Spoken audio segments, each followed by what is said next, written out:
আসসালামু আলাইকুম সবাইকে। শুভ সন্ধ্যা। কেমন আছি সবাই? আমাকে ঠিক মতো শোনা যাচ্ছে কিনা এবং দেখা যাচ্ছে কিনা আহ, সেটা একটু জানালে ভালো হয়। যারা সালাম দিচ্ছে সবাইকে একসাথে ওয়ালাইকুম আসসালাম।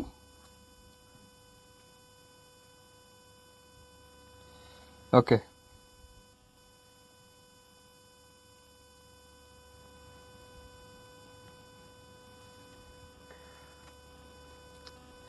All clear, sound clear. ঠিক আছে, তাহলে আমরা শুরু করতে পারি, রাইট? আলহামদুলিল্লাহ, আমরা একটা গুরুত্বপূর্ণ ক্লাসে অবতীর্ণ হয়েছি। আল্লাহ তার কাছে কাছে অশেষ শুক্রিয়া। আজকে আমরা বাংলা প্রথম পত্রের বিদ্রোহী কবিতা নিয়ে আলোচনা করব এবং বাংলা শব্দ গঠন সমাস নির্ণয় বোর্ড প্র্যাকটিস।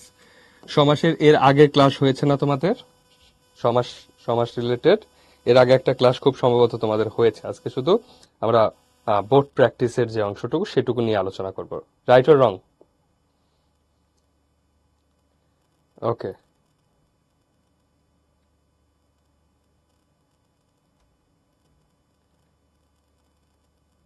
ঠিক আছে। ব্যাকগ্রাউন্ড নয়েজ হচ্ছে? আচ্ছা, তাহলে আমি মাইক্রোফোনটা একটু আলাদা জায়গায় দিয়ে দেখি কি অবস্থা।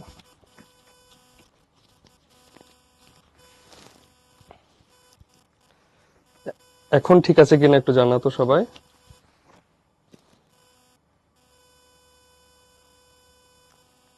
ওকে, এখন একটু চেক করে জানাও তো তোমরা শুনে যে এখন ক্লিয়ার কিনা।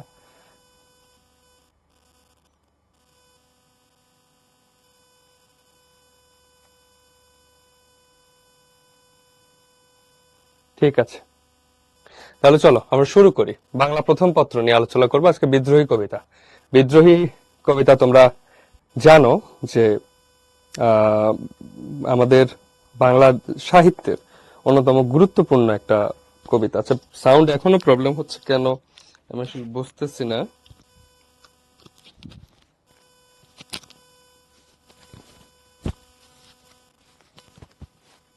আশা করি এখন সমস্যাটা হবে না।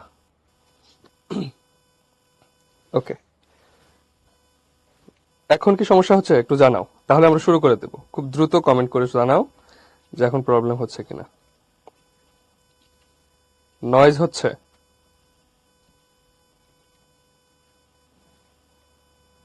সাউন্ড নিয়ে তো ভালো প্রবলেম হচ্ছে।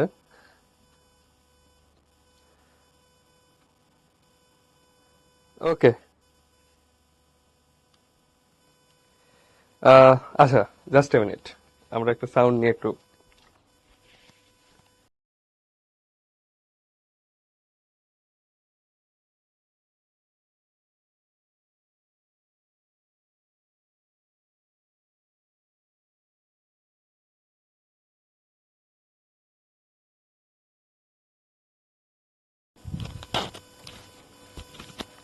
হ্যালো, আসসালামু আলাইকুম।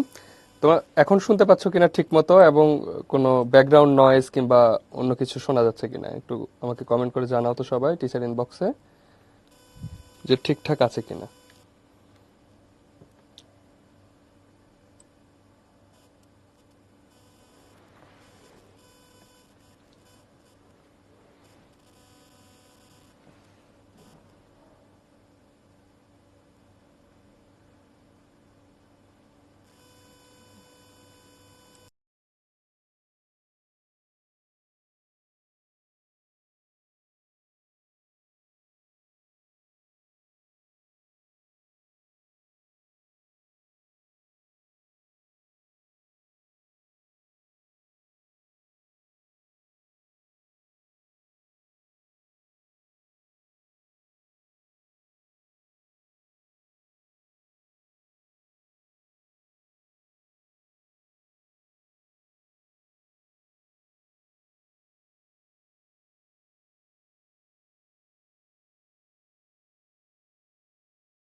এখন একটু দেখো তো সাউন্ড পাচ্ছ কিনা তোমরা, মানে ব্যাকগ্রাউন্ড কোনো নয়েজ আছে কিনা।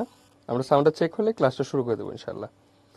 হ্যাঁ, আমরা সাউন্ডের ইস্যুটা একটু সলভ করছি।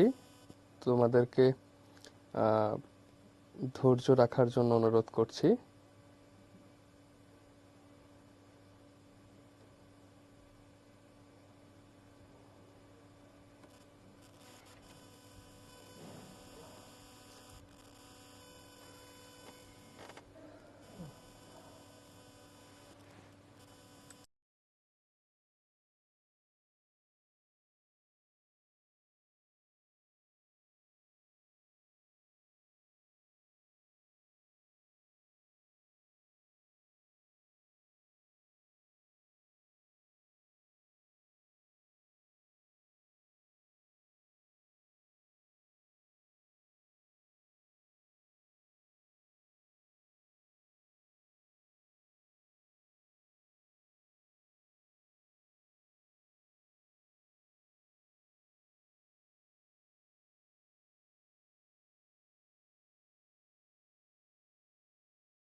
আসসালামু আলাইকুম। এখন ঠিক মতো শোনা যাচ্ছে কিনা একটু জানাও তো।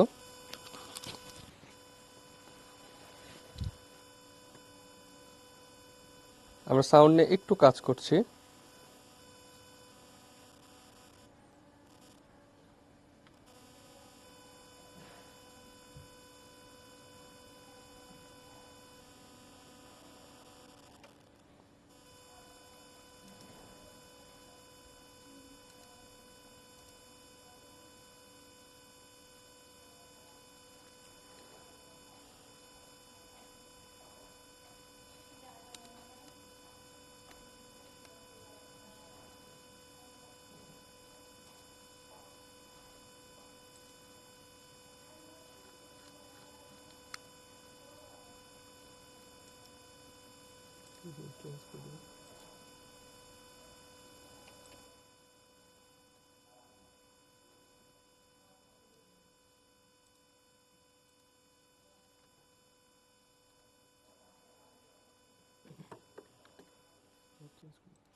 এখনো সাউন্ড আসে?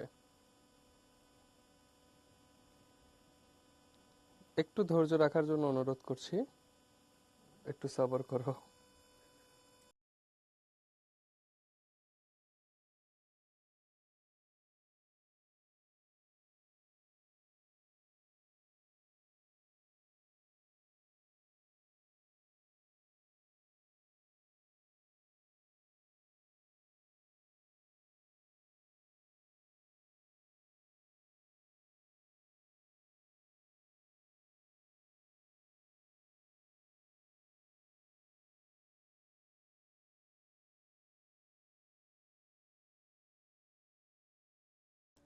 আচ্ছা, আমরা মাইক্রোফোনটা চেক করলাম, চেঞ্জ করলাম।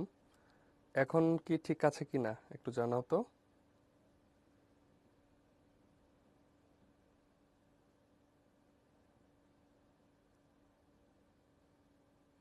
অল ওকে?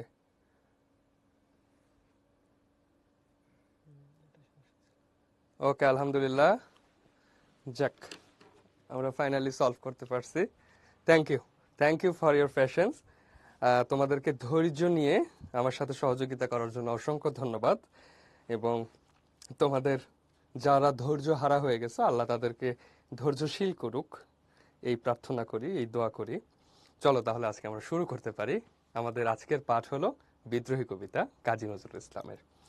বিদ্রোহী কবিতা তোমরা ফার্স্ট ইয়ার সেকেন্ড ইয়ারে পড়ে ফেলেছো এবং চমৎকারভাবে পড়েছো। আশা করি আজকে আমরা নতুন ডাইমেনশনে বিদ্রোহী কবিতাটা পড়ব এবং এইচএসসিতে ভালো ফলাফল করার জন্য এবং এইচএসসিতে সৃজনশীল কিভাবে ভালো করে লিখব এবং এই কবিতা থেকে সৃজনশীল আসলে সেক্ষেত্রে আমরা কোন কোন বিষয়গুলোকে অগ্রাধিকার ভিত্তিতে লিখব, সেই সমস্ত কিছু আজকে আমরা আলোচনা করব।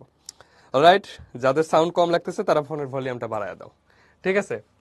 বিদ্রোহী কবিতা কে লিখছে? কাজী নজরুল ইসলাম। কাজী নজরুল ইসলাম সম্পর্কে কি কি ইনফরমেশন আমাদের খুব জরুরি, এবং আমাদের যে পরীক্ষা, কোন পরীক্ষা আমাদের এইচএসসি পরীক্ষাতে এমসিকিউ আসে কোথা থেকে। আমাদের এইচএসসি পরীক্ষার এমসিকিউ কিন্তু লেখক পরিচিতি বা কবি পরিচিতি এই অংশটা থেকেও হয়ে থাকে। সো কবি পরিচিতির কোন অংশটুকু, কবি পরিচিতির জন্ম মৃত্যু, এই জায়গা থেকে খুব বেশি কোশ্চেন আসে না, কিন্তু তারপরও আমাদেরকে এই বিষয়ে একটা ওভারভিউ রাখতে হবে। যেমন শুরুতেই যদি আমরা খেয়াল করি, তার জন্ম 1899 খ্রিস্টাব্দে 24শে মে এবং বাংলা একাডেমির সংশোধিত বর্ষপঞ্জি অনুযায়ী 25শে মে। সো আমাদের বইতে যেটা আছে, তোমাদের পাঠ্য বই, তোমরা যে বোর্ড বইটা পড়ো ওইখানে যে তারিখটা দেওয়া আছে সেটা হলো 24শে মে, এবং বাংলা একাডেমি অনুযায়ী সেটা হলো 25শে মে। সো এটা নিয়ে একটা কনফ্লিক্ট আছে। সো তোমার বই যেটা বলে তুমি সেটা করবা, কারণ আমাদের প্রশ্ন এবং উত্তরগুলো নেওয়া হবে তোমাদের বই নির্ভর। এবং বাংলা যে তারিখ সেটা হলো 1306 বঙ্গাব্দের 11 জ্যৈষ্ঠ। এবং এই যে ইনফরমেশনগুলো এগুলো তোমরা ছোটবেলা থেকেই পড়তেছো। এখানে একটা গুরুত্বপূর্ণ জিনিস, তিনি 12 বছর বয়সে লেটো দলে যোগ দেন এবং দলের জন্য পালা গান রচনা করেন। বস্তুত তখন থেকে তিনি সৃষ্টিশীল সত্তার অধিকারী হয়ে ওঠেন। অর্থাৎ তিনি যখন এই যে লেটো গানের দলে, মানে যারা রাস্তায় রাস্তায় গান করে করে ঘুরে বেড়ায়, এই ধরনের একটা দলের সাথে তিনি ছিলেন, এবং সেখান থেকে তার আসলে গানের প্রতি আগ্রহ। ওকে, এরপরে দেখো কর্মজীবন। কর্মজীবন তিনি মসজিদের ইমামতি থেকে শুরু করে লেটো গানের দল, সাম্যবাদী ধারার রাজনীতি, পত্রিকার সম্পাদনা, চলচ্চিত্রে অভিনয়, চলচ্চিত্র নির্মাণ হওয়া সহ বহুমুখী কাজ করে গেছেন। মানে রুটির দোকানেও কাজ করেছেন, মসজিদে ইমামতিও করেছেন, সিনেমায় অভিনয় করেছেন, সিনেমা বানাইছেন, লেটো গানের দলে যোগ দিয়েছেন, বিশ্বযুদ্ধে অংশগ্রহণ করেছেন। অর্থাৎ তার জীবনটা বহুমুখী ছিল, তিনি একমুখী জীবন যাপন করেন। আমরা যারা মসজিদের ইমামতি করি, তুমি চিন্তা করো এই লোক আবার সিনেমা করে, মানে দুইটা জিনিস কত মানে আকাশ পাতাল ব্যবধান না। সিনেমা বানানো, তিনি কিন্তু একজন সিনেমার পরিচালকও ছিলেন, তাই না?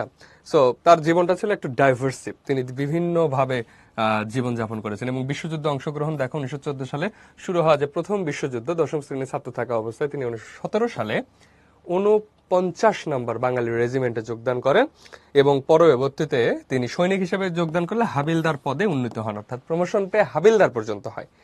দেন তিনি ব্যাক করেন, এবং ব্যাক করার পরে তার সাহিত্য সাধনা শুরু হয়। এবং সাহিত্য সাধনা শুরু হওয়ার পর এই যে তার সাহিত্য কর্মগুলো, এই সাহিত্য কর্মগুলো মোটামুটি গুরুত্বপূর্ণ। এগুলো এইচএসসির এমসিকিউ এর জন্য খুবই গুরুত্বপূর্ণ। সো এইচএসসির এমসিকিউ এর জন্য এগুলো আমাদের পড়তে হবে। দেখো, কাব্যগ্রন্থ, উপন্যাস, গল্পগ্রন্থ, প্রবন্ধ এবং নাটক। বিশেষ করে কাব্যগ্রন্থ থেকে অনেক বেশি প্রশ্ন হয়ে থাকে। যে প্রশ্নগুলো এমন হয়ে থাকে যে নিচের এই কোনটি কাজী নজরুল ইসলামের কাব্যগ্রন্থ, কিংবা দেয়া থাকলো যে প্রলয় শিখা কাব্যগ্রন্থের নিচের কোন লেখকের। সেই জন্য আমাদের এইখান থেকে, অর্থাৎ সাহিত্যকর্ম এই অংশটা বেশি ভালো করে পড়া উচিত। ওকে, ঠিক আছে, তোমাদেরকে এই বিষয়ে সবকিছু আলোচনা করা হবে। হ্যাঁ, ওকে। সাদ বলছে এই প্রথম শুনছি, অনেক উনি মসজিদের ইমামতি করছেন, এই প্রথম শুনছো। ঠিক আছে, আরো অনেক কিছু শোনার বাকি আছে তোমার।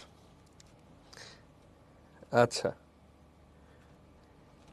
দেখো, এরপরে আমরা যদি দেখি বিশেষ তথ্য, তিনি 1976 সালে বাংলাদেশের নাগরিকত্ব এবং 21শে পদক পান। 2রা জানুয়ারি 2025 বাংলাদেশের জাতীয় কবি হিসেবে আনুষ্ঠানিক স্বীকৃতি দেওয়া হয়। অর্থাৎ 2025 সালে, গত বছরের জানুয়ারির 2 তারিখে তাকে বাংলাদেশের জাতীয় কবির আনুষ্ঠানিক স্বীকৃতি, অর্থাৎ গেজেট প্রকাশ হয়। মানে গেজেট গেজেট প্রকাশ হয়। ওকে, কত সালে? 2025 সালে। সো এটা একটা গুরুত্বপূর্ণ ইনফরমেশন। এবং রোগাক্রান্ত হওয়া 43 বছর বয়সে দুরারোগ্য, অর্থাৎ প্যারালাইসিস হয়ে যায় আর কি, এবং বৃদ্ধ এবং সম্ভাবনা জীবনের আমৃত্যু নির্বাক হয়ে যান, এবং তিনি মৃত্যুর আগ পর্যন্ত আর কোনো কথা বলতে পারেন না। অলরাইট, এরপরে দেখা যায় মৃত্যু, তিনি 1976 সালের 29শে আগস্ট তিনি মৃত্যুবরণ করেন, এবং 12ই ভাদ্র 1383। সো এই ইনফরমেশনগুলোর মধ্যে সবচেয়ে গুরুত্বপূর্ণ যে ইনফরমেশন সেটা হলো তার সাহিত্যকর্ম। তারপরে লেটো গানের দলে যোগদান, এটা একটা গুরুত্বপূর্ণ ইনফরমেশন। বাকিগুলো তুমি একটা ওভারভিউ দিয়ে রাখবা, ইনশাল্লাহ আসলে আসলো, না আসলে নাই। ওকে, এখন আমরা সরাসরি কবিতায় চলে যাব। এই কবিতা নিয়ে আমাদের বিশেষভাবে আলোচনা করার আছে। দেখো, বাংলা সাহিত্যের অন্যতম গুরুত্বপূর্ণ একজন কবি কাজী নজরুল ইসলাম, এবং তার কবিতা আমরা ছোটবেলা থেকে পড়ে আসি, তোমার জিরো সাইজ থেকে। ওই যে যখন তুমি কেবল ছোট, মানে মায়ের কোলেই আছো, মায়ের কোলেই ঘুরে বেড়াও, একটু কিছু হলে হাতটা বাড়ায় আম্মু কোলে নেন, যে ওই সময় থেকে তুমি কাজী নজরুল ইসলামের কবিতা পড়ো, একদম ছোটবেলা। কি কবিতা পড়েছো? ভোর হলো দোর খোলো খুকুমনি ওঠরে, ওই ডাকে জুই শাখে ফুল খুকি ছোটরে। যে এই যে ভোর হলো দোর খোলো থেকে তুমি পড়া শুনেছো, তারপরে তুমি এরপরে একটু বড় হয়ে কি পড়েছো? যে আমি হব সকালবেলার পাখি, সবার আগে কুসুম বাগে উঠবো আমি ডাকি, সূর্যি মামা জাগার আগে উঠবো আমি জেগে, হয়নি সকাল ঘুমো এখন মা বলবেন রেগে। হয়নি সকাল তাই বলে কি সকাল হবে না কো, আমরা যদি না জাগি মা কেমনি সকাল হবে। তো বাই দ্য ওয়ে, আমরা ছোটবেলায় এই ধরনের কবিতা পড়েছি। আবার আরো ছোটবেলায় আমরা কি পড়েছি? কাঠ বিড়ালি পেয়ারা তুমি খাও, গুড়মুড়ি তাও, ছুচা তুমি তোমার সাথে আরি আমার যাও, হাবুদের ডাল পুকুরে। তো এই যে ছোটবেলার যে কবিতাগুলো, সেটা কিন্তু নজরুল শিখিয়েছেন। তারপর একটু বড় হয়ে কি পড়েছি? সংকল্প কবিতা পড়েছি। থাকবো না কো বদ্ধ ঘরে, দেখবো এবার জগৎটাকে কেমন করে ছুটছে মানুষ যুগান্তরের ঘূর্ণি পাকে, দেশ হতে দেশে দেশান্তরে ছুটছে তারা কেমন করে। সো তোমার বয়সের সাথে সাথে কাজী নজরুল ইসলামের কবিতা কিন্তু ডিফারেন্ট ডাইমেনশনে চলে গেছে। ধীরে ধীরে বড় হয়েছো, সাম্যবাদী কবিতা পড়েছো, কুলি মজুর কবিতা পড়েছো, মানুষ কবিতা পড়েছো। তারপরে তোমরা নবম দশম শ্রেণীতে কি পড়েছো? নবম দশম শ্রেণীতে তোমরা একটা বিখ্যাত প্রবন্ধ পড়েছো, উপেক্ষিত শক্তির উদ্বোধন। তাহলে তোমার বয়সের সাথে সাথে ধীরে ধীরে নজরুলের প্রত্যেকটা লেখা পাচ্ছ, এবং নবম দশম শ্রেণীতে সবকিছু থেকে তুমি বের হয়ে এসে ইন্টারমিডিয়েটে তুমি কি কি পাচ্ছ? একটা প্রবন্ধ পাচ্ছ, আমার পথ, এবং তারপরে কি পাচ্ছ? তার সাথে আরেকটা আছে কবিতা, আমাদের বিদ্রোহী কবিতা। তাহলে এই যে বিদ্রোহী কবিতার আজকের এই পাঠে আমরা বিদ্রোহী কবিতা নিয়ে আলোচনা করব। এবং তুমি যতদিন বেঁচে থাকবা, কাজী নজরুল ইসলামের তোমার প্রত্যেকটা জীবনে প্রত্যেকটা বয়সে কাজে লাগবে। কাজী নজরুল ইসলামকে শুধুমাত্র আমরা সাহিত্যের দুনিয়ায় পাবো না, আমরা যদি মসজিদে যাই দেখবা যে মসজিদেও কাজী নজরুল ইসলামের হামনাদগুলো তেলাওয়াত করা হয়।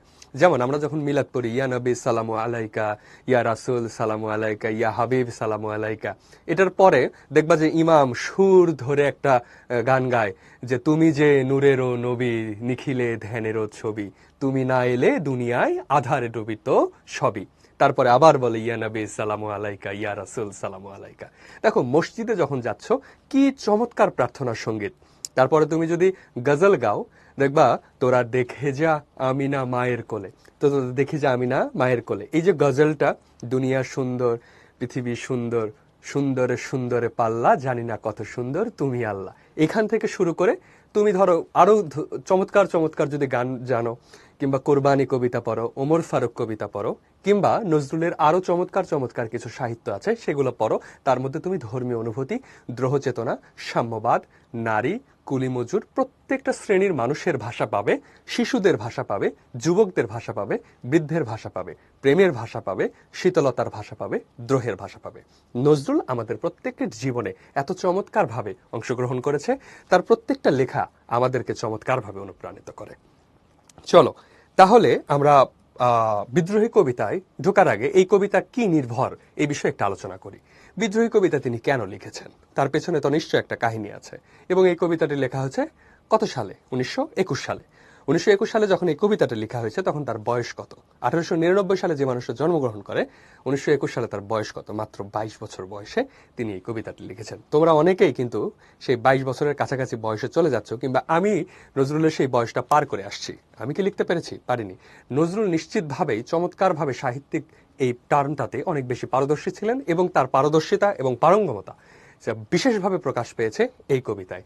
150 লাইনের এই কবিতায় অত্যন্ত চমৎকারভাবে দেশের ভালোবাসা, নিজেকে ঋদ্ধ করা এবং সকল ধরনের অন্যায় ও শৃঙ্খলতার বিরুদ্ধে যে তার দৃপ্ত উচ্চারণ, সেটি কিন্তু চমৎকারভাবে এই কবিতায় ফুটে উঠেছে।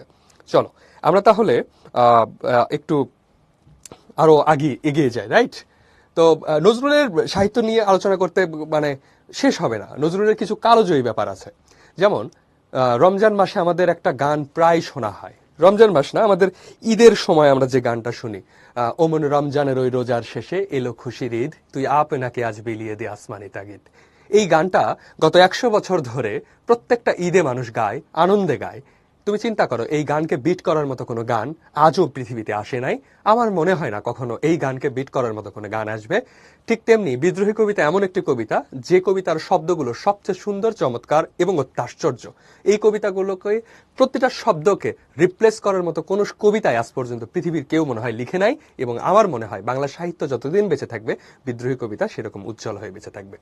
এই কবিতায় কয়টি জিনিস আছে? এই কবিতা আমরা শুরু করতে পারি 3টি বিষয় দ্বারা। আমাদের দেশের পরাধীনতার বিরুদ্ধে বিদ্রোহ, পরাধীনতার বিরুদ্ধে বিদ্রোহ। এটা একটা দেশ, একটা আছে যে দেশের পরাধীনতার বিরুদ্ধে বিদ্রোহের পর তিনি বলছেন দেশের পরাধীনতা একটা তো গোষ্ঠী করতেছে, তাই না, ব্রিটিশ। সো ব্রিটিশরা তো এই দেশকে পরাধীন করেছিল, এটার বিরুদ্ধে তিনি বিদ্রোহ করছেন এই কবিতায়। আরেকটি বিষয় আছে, দেখো এখন তো ব্রিটিশ নাই, কিন্তু এই দেশে অন্যায়, অত্যাচার, অসত্য, মিথ্যা, অন্যায়, জুলুম এসব হচ্ছে তো, তাই না? এখন তো ব্রিটিশ নাই, তিনি সেটার বিরুদ্ধেও বিদ্রোহ করেছেন। এই কবিতায় তিনি অন্যায়, অকল্যাণ,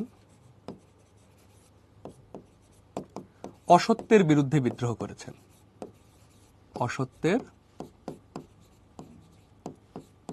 বিরুদ্ধে বিদ্রোহ করেছেন। এবং থার্ডলি যেটা বলা হয়, নিজেকে শৃঙ্খল মুক্ত করবার বিদ্রোহ, নিজেকে শৃঙ্খল মুক্ত করবার, নিজেকে শৃঙ্খল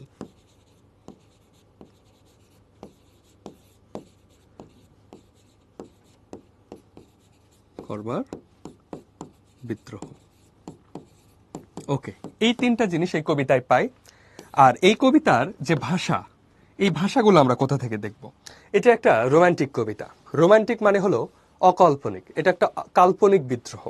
যেটাই কাল্পনিক সেটাই হলো রোমান্টিক। তোমরা রোমান্টিক বলতে যা মনে করো, রোমান্টিক আসলে সব ক্ষেত্রে সেটা না।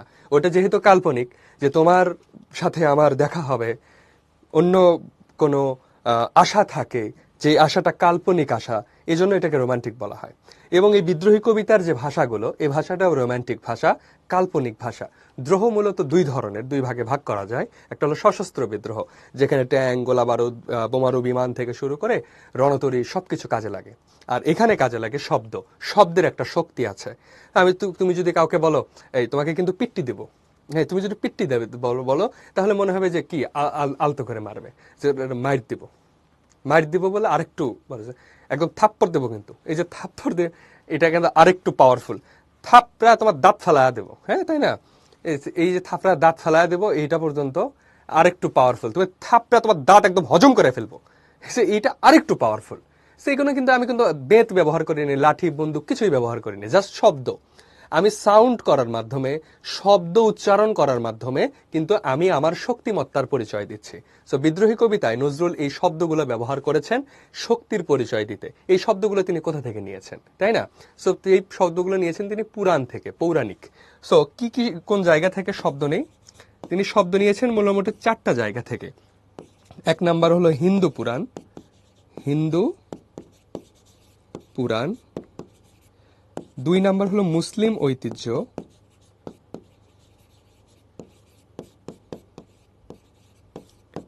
3 হলো গ্রিক পুরাণ,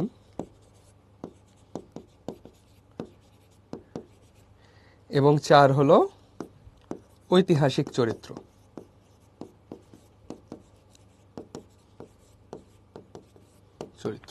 এই 4টা থেকে তিনি শব্দ এবং ভাষা গ্রহণ করেছেন, যে এইখান থেকে তিনি মানে শব্দগুলো নিয়েছেন। এবং এই কবিতায় যে নজরুলের যে চেতনা, এই চেতনায় তিনি আর কি কি ধারণ করেছেন আমরা যদি একটু খেয়াল করি, এখানে নজরুলের দ্বৈত সত্তা পাওয়া যায়।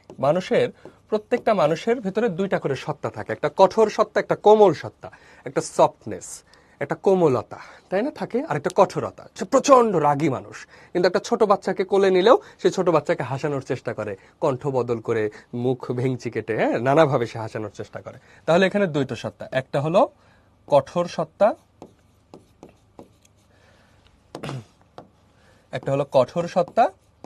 আর 2 হলো কোমল সত্তা। এই 2টা জিনিস আমরা এখানে পাবো। তাহলে ভাষা দেখলাম, এখানে উদ্দেশ্য দেখলাম, দ্বৈত সত্তা দেখলাম।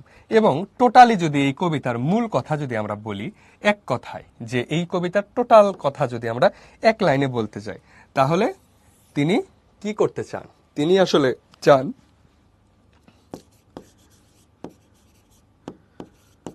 পুরাতনকে ভেঙে নতুন করে গড়তে চান। এই কবিতায় তিনি সেটা চান। এখন এই কবিতায় তিনি এই বিষয়গুলো যাচ্ছেন। ওকে, ওকে, আমার হ্যান্ডরাইটিং বোঝা যায় না, তোমরা কি এটার সাথে একমত?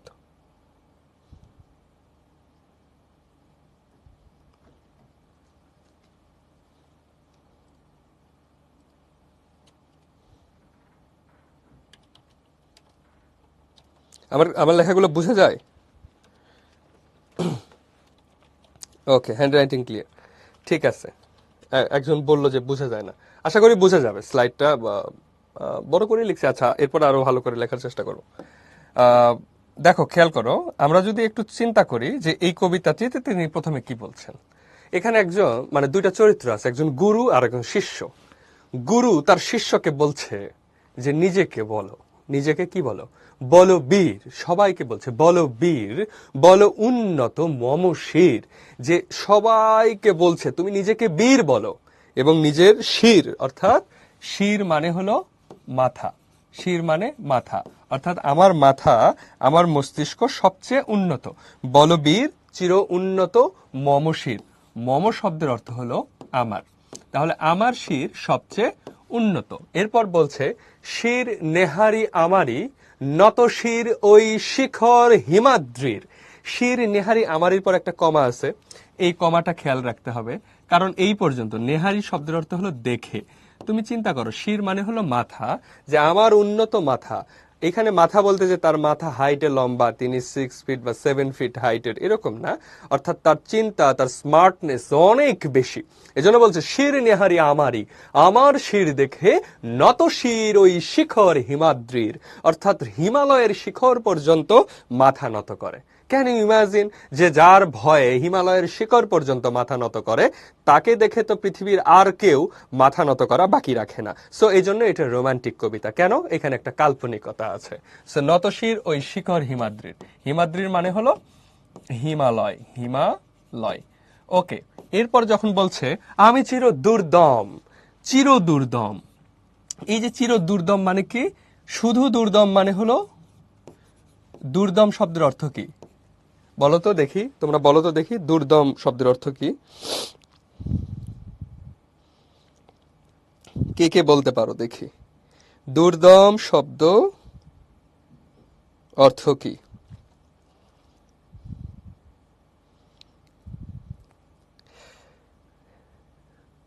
দুর্দম না, তোমরা ভুল করেছো। তোমরা বলছো যাকে দমন করা যায় না, এই জায়গাটাই ভেজাল।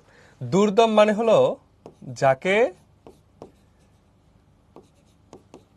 দমন করা কষ্টকর।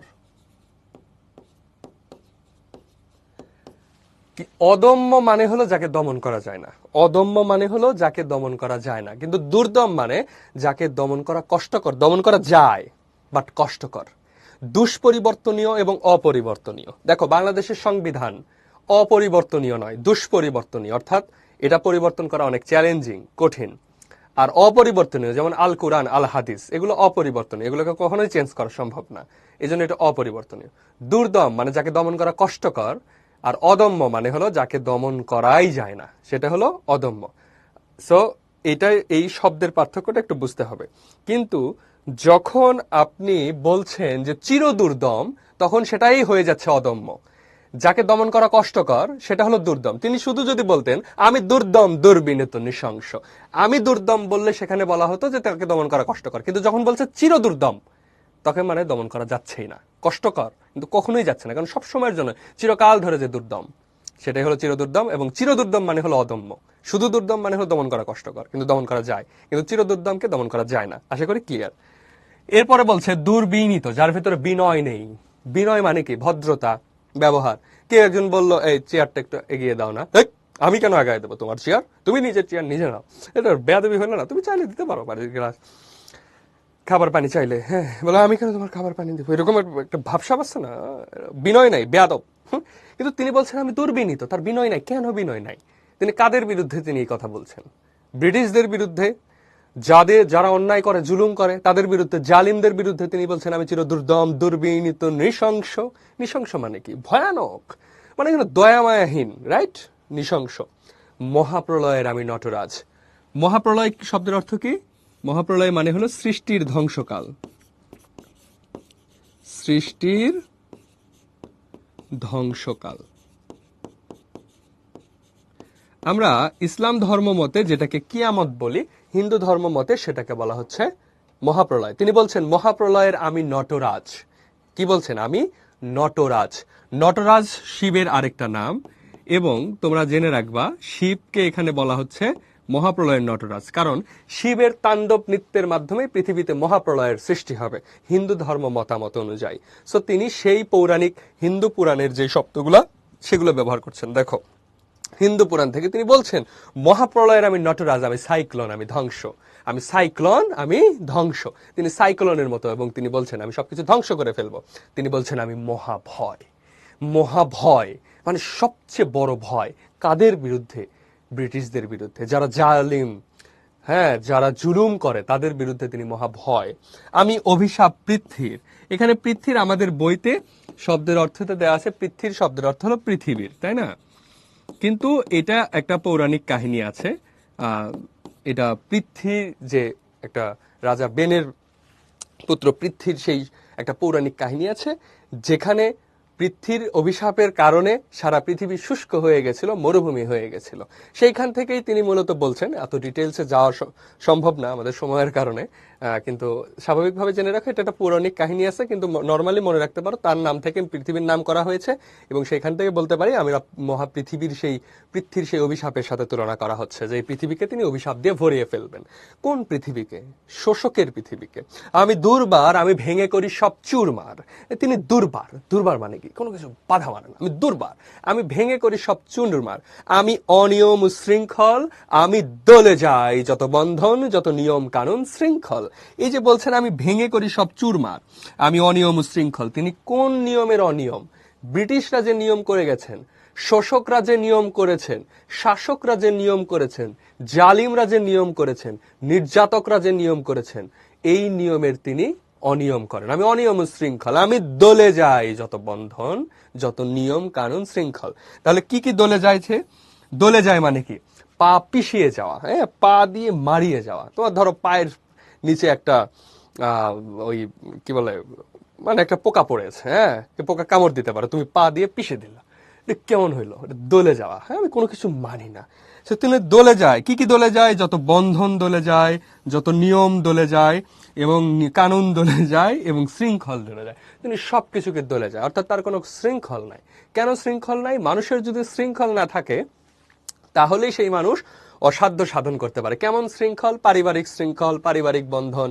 দেখবা যে কোনো আন্দোলনে, লড়াই সংগ্রামে যারা রাস্তায় গিয়ে, রাজপথে গিয়ে বুক চিতিয়ে প্রাণ দিতে পারে, বুক প্রসারিত করে বুকের ভিতরে তাজা বন্দুকের গুলি মানে নিতে পারে, তাদের আসলে কোনো বন্ধন নাই, কোনো পিছুটান নাই। তারা অদম্য, তারা সাহসী। তো যখন তুমি চিন্তা করবা না আমার বাসায় তো মা আছে, মা সন্ধ্যার আগে বাসায় না ফিরলে বকা দিবে, তোমার মনে হইতে পারে না আমার তো সন্তান আছে, আমি মরে গেলে সন্তানের কি হবে, যখন মনে হবে না আমার তো স্ত্রী আছে, আমি মরে গেলে সে বিধবা হয়ে যাবে, যখন মনে হবে না আমার কাল অফিসে যেতে হবে, আমি যদি মারা যাই আমি টাকা ইনকাম করবো কিভাবে। সো এরকমের যদি বন্ধন, নিয়ম কানুন, শৃঙ্খলের মধ্যে আবদ্ধ থাকো, তাহলে তুমি কখনোই ওই যে বুক ফুলিয়ে দিতে পারবে না, বুক চেতিয়ে দাঁড়াইতে পারবে না। সো সেটাই বলছে আমি দলে যাই যত বন্ধন, যত নিয়ম কানুন শৃঙ্খল। ওকে, এই পর্যন্ত তোমরা বুঝছো কিনা?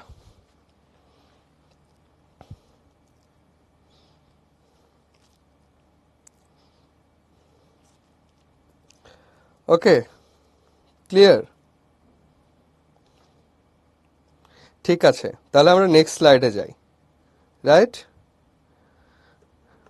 ওকে, এরপরে দেখো যে নিজেকে শৃঙ্খল মুক্ত করার যে ফাংশনটা, সেটাই কিন্তু এটা, যে আমি দলে যাই যত বন্ধন, এটাই নিজেকে শৃঙ্খল মুক্ত করা। এবার বলছেন আমি মানি না কোনো আইন। কার আইন মানেন না? ব্রিটিশদের আইন মানেন না। আমি ভরাতরি করি ভরাডুবি, আমি টর্পেডো, আমি ভীম ভাসমান মাইন। ভরাতরি করি ভরাডুবি। ধরো এখানে একটা জাহাজের কথা যদি আমরা চিন্তা করি, এটা একটা জাহাজ, ধরো চিন্তা করো তো জাহাজকে যদি তুমি মানে মানে জাহাজকে ডুবাইতে হলে কি করতে হয়? জাহাজকে ডুবাইতে করলে তাকে ওই যে মানে বোমা মারতে হয়, রাইট? সো এই যে তুমি যখন বোমা মারবা জাহাজকে, তখন অনেক সময় কি হয় যে জাহাজ থেকে গুলি করতে পারে। সো জাহাজ ডুবাই বিশেষ করে সাবমেরিন থেকে। ধরো এটা সাবমেরিন, এই সাবমেরিন থেকে যে ইয়া করা হয়, মানে বোমাগুলো ছোড়া হয়, সেগুলোকে বলা হয় টর্পেডো। সো টর্পেডো মূলত সেই সাবমেরিন থেকে জাহাজ থেকে জাহাজের নিচ দিয়ে সে বোমা করে উড়িয়ে দেয়। তিনি বলছেন আমি ভরাতরি করি ভরাডুবি, আমি এরকম জাহাজ, তোমাদের এই যে বাণিজ্য, যারা আমাদের এই দেশ থেকে সোনার ফসল, সোনার মশলা সবকিছু তোমরা লুট করে নিয়ে যাচ্ছ, তোমাদের এই জাহাজ আমি ডুবিয়ে দেব, আমি ভরাতরি করি ভরাডুবি, আমি টর্পেডো, আমি ভীম ভাসমান মাইন। তিনি বলছেন নিজেকে ভীম ভাসমান মাইন। সো মাইন মানে কি? মাইন এক ধরনের বোমা আর কি, ল্যান্ড মাইন হয়। তিনি নিজেকে বলছেন এক ধরনের বোমা, যেটার উপর পা পড়লে অ্যাক্টিভ হয়ে যায়, তোমরা সিনেমাগুলোতে দেখেছো। সো ভীম ভাসমান মাইন বলা হচ্ছে কেন? ভীম শব্দের অর্থ আসলে এখানে ভয়ঙ্কর বলা হচ্ছে, কিন্তু এটারও একটা পৌরাণিক ব্যাখ্যা আছে যে ভীম শব্দটা, ভীম যে পঞ্চপাণ্ডবের এক পাণ্ডব, যিনি ভাসতে ভাসতে তার মৃত্যুর পর তাকে নদীতে ভাসিয়ে দেওয়া হয়েছিল, সাগরে ভাসিয়ে দেওয়া হয়েছিল, এবং তিনি ভাসতে ভাসতে দেবীদের অনুগ্রহে, মনসা দেবীর অনুগ্রহে তার শরীর থেকে বিষ অবমুক্ত করে তাকে শক্তি প্রদান করা হয়, এবং তারপরে ভাসতে ভাসতে তিনি ভয়ঙ্কর হয়ে ফিরে আসেন আবার। তো সেজন্যই ভীমের সাথে ভাসমানের একটা সম্পর্ক আছে। এজন্যই নজরুল এখানে বলছেন আমি ভীম ভাসমান মাইন। খেয়াল করেছো? এবার বলছে আমি ধৈর্যটি, আমি ধৈর্যটি। ধৈর্যটি মানে কি? ধূম্ররূপ জটা যার। এখানে ধৈর্যটি দ্বারাও শিবকে বোঝানো হচ্ছে। তো শিবের অনেকগুলো নাম আছে, তার মধ্যে ধৈর্যটি একটা। আমি ধৈর্যটি, আমি এলোকেশে ঝড় অকাল বৈশাখীর। এই যে ধৈর্যটি শিবের আরেকটা নাম, মানে জটাধারী, যে মানে শিবের চুল মূলত জটলা পাকানো। এবং ধৈর্যটির আরেকটা অর্থ আছে, ধৈর্যটি মূলত ওই যে মহিষ আছে না, দুইটা মহিষ যখন মানে কি বলে হাল চাষ করে, তাদের কাঁধের ওপরে একটা কাঠ দেয়া থাকে, হ্যাঁ, কাঠের উপর একটা কাঠ দেয়া থাকে, এবং ওই কাঠের সাথে লাঙ্গল কানেক্ট করা থাকে। তোমরা যদি মহিষ বা গরু দিয়ে চাষ করা দেখো তাহলে খেয়াল করবা যে এখানে লাঙ্গলের যে ইয়াটা থাকে, কাঠটা থাকে, ওটার সাথে লাঙ্গলটা লাগানো থাকে। সো এটা যখন টেনে নিয়ে যায়, এই এই এই দুইটা গরুকে বা মহিষকে কানেক্ট করে রাখে। তো এখন এই ধৈর্যটি শব্দের অর্থ হলো এই লাঙ্গলের সাথে যে গরুর মানে মহিষের কানেকশনের যে অংশটা, ওটাকে বলা হয় ধৈর্যটি। এবং ওইটার উপরে শিব বসে থেকে ঘুরে বেড়াতেন, মানে দাঁড়ায় থেকে বসে থেকে খেলা করতেন। এজন্য শিবের আরেক নাম হলো ধৈর্যটি। এবং শিবের চুল যেন যে কোকড়া এবং জমাট বাঁধা ছিল, সেটার কারণেই তিনি বলছেন তার বিশাল চুল ছিল, যে কারণে তাকে বলা হচ্ছে যে আমার এই যে ঝড়, যে সেটা শিবের এলোকেশে চুলের সাথে তিনি তুলনা করেছেন। এবং শিবের আরেক নাম বোমকেশও আছে। বোমকেশ শব্দের অর্থ দেখো, বোমকেশ। দেখো বোম শব্দের অর্থ কি, এখানে তোমাদের অনেক কিছু জানার আছে। এই যে বোম শব্দের অর্থ হলো, বোম শব্দের অর্থ হলো আকাশ, এবং কেশ শব্দের অর্থ হলো চুল। তো বোমকেশ মানে হলো আকাশ চুল। তাহলে এটা আবার কেমন নাম হলো? কারণ পৃথিবীতে যখন অসুররা আক্রমণ করতো, অনেক সময় দেবী দুর্গা স্বর্গ থেকে মর্তে আসার কোনো বাহন পাচ্ছিলেন না, তখন তার স্বামী শিব সেই স্বর্গ থেকে, অর্থাৎ আসমান থেকে মাটি পর্যন্ত, মানে ল্যান্ড পর্যন্ত একটা চুল তিনি ছেড়ে দিয়েছিলেন। অর্থাৎ শিবের চুল আকাশ থেকে মাটি পর্যন্ত প্রলম্বিত করা যেত। তো যে কারণে আকাশ থেকে যার চুল প্রলম্বিত, তাকেই বলা হচ্ছে বোমকেশ। তো শিবের আরেকটা নাম হলো বোমকেশ। সো বোমকেশ, সেজন্যই তিনি বলছেন আমি এলোকেশে ঝড় আকাল বৈশাখীর। তো এই শিবের যে চুলের যে কাঠামো এবং এত লম্বা চুল, তিনি বৈশাখী ঝড়কে তার চুলের সাথে তুলনা করা হচ্ছেন। এবং ধৈর্যটি শব্দটা কিভাবে আসছে আশা করি তোমরা বুঝতে পেরেছ। ওকে, ওই যে জোয়াল, জোয়াল, হ্যাঁ ঠিক আছে।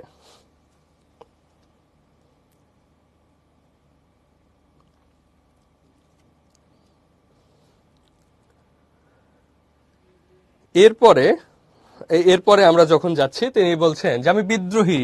তিনি বলছেন আমি বিদ্রোহী, আমি বিদ্রোহী সুত বিশ্ববিধাত্রী। নিজেকে তিনি একবার বিদ্রোহী বলছেন, আবার বলছেন বিদ্রোহী সুত। সুত শব্দের অর্থ হলো সন্তান। সুত শব্দের অর্থ কি?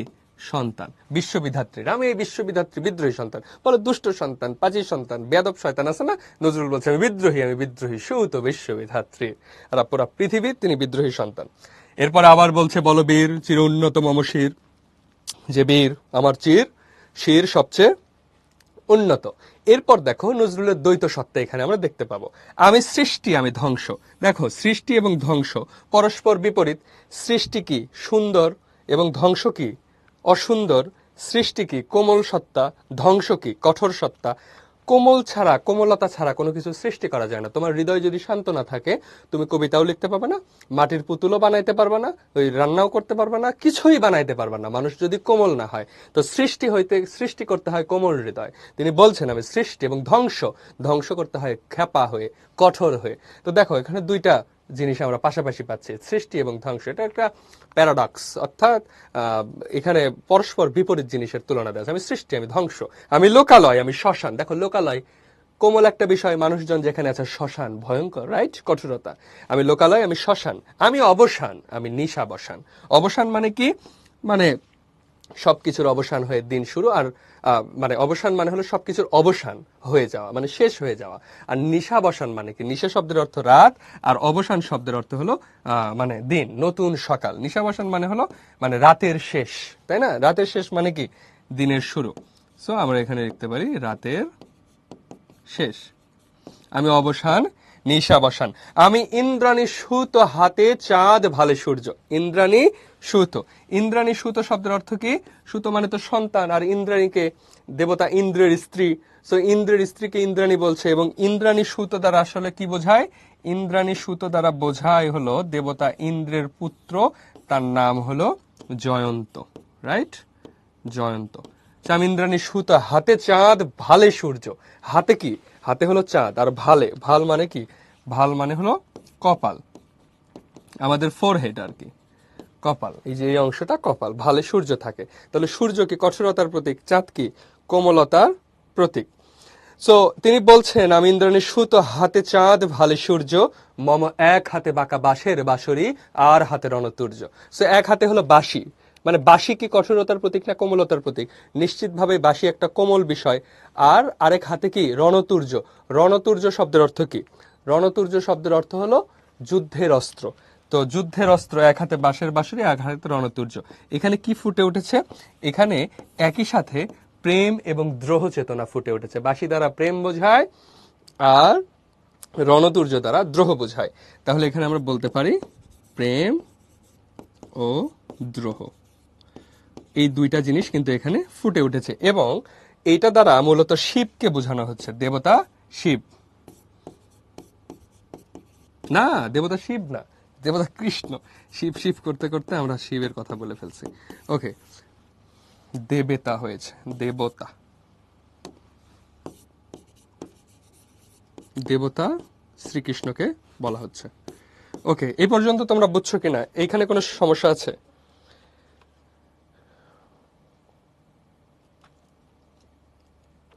ওকে,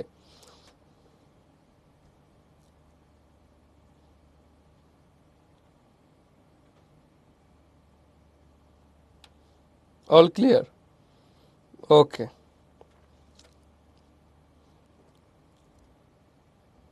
হুম,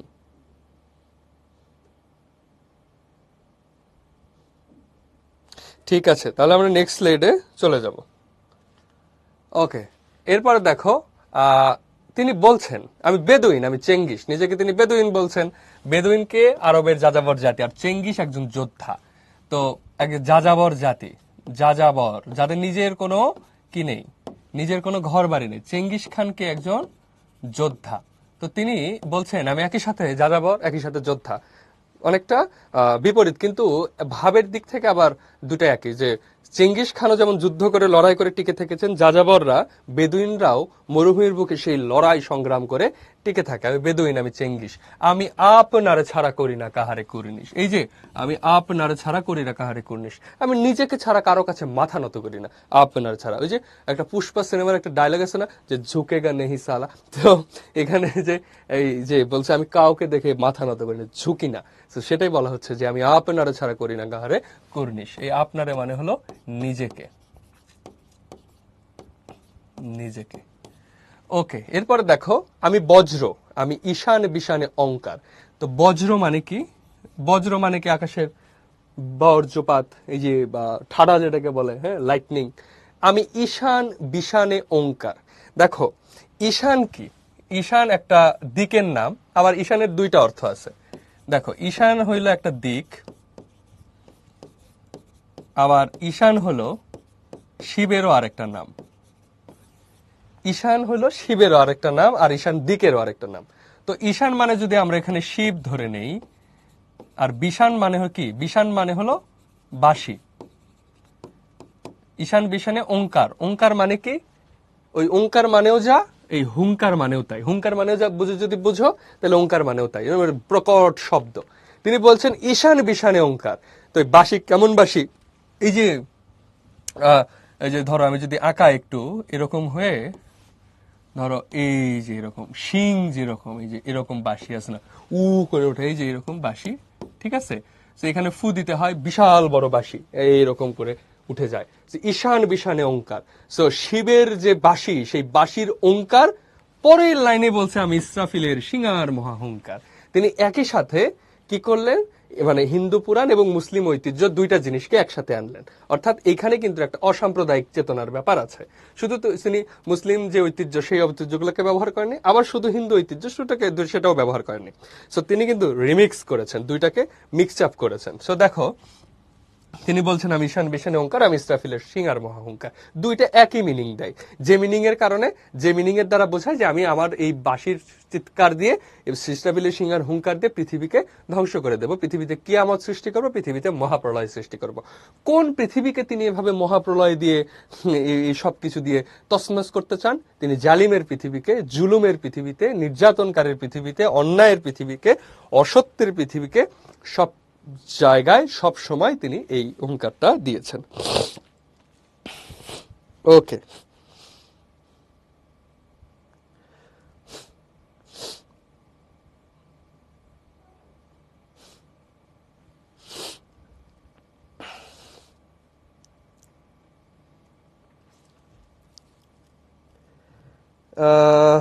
ওকে, এ পর্যন্ত ঠিক আছে। ওকে, এরপর দেখো তিনি বলছেন আমি পিনাক পানির ডমরু ত্রিশূল, ধর্মরাজের দণ্ড। এখন বুঝতে হবে পিনাক পানির ডমরু ত্রিশূল, এই এই এই পুরো এই অংশটা দ্বারা আবার শিবকে বোঝায়, এই অংশটা দ্বারাও শিবকে বোঝায়। সো পিনাক কি, পিনাক কি আর পানি কি, ডমরু কি, ত্রিশূল কি, এই জিনিসটা বুঝতে হবে। দেবতা শিবের দুই হাতে, এক হাতে একটা ধনুক থাকতো, যে ধরো যে আমরা যদি একটা ধনুক আঁকার চেষ্টা করি, সেটা কেমন হবে আঁকলে, পিনাক পানি, তাই না, তার এক হাতে পিনাক থাকে। তো পিনাকটা এরকম দেখতে, এই যে এরকম ধরো,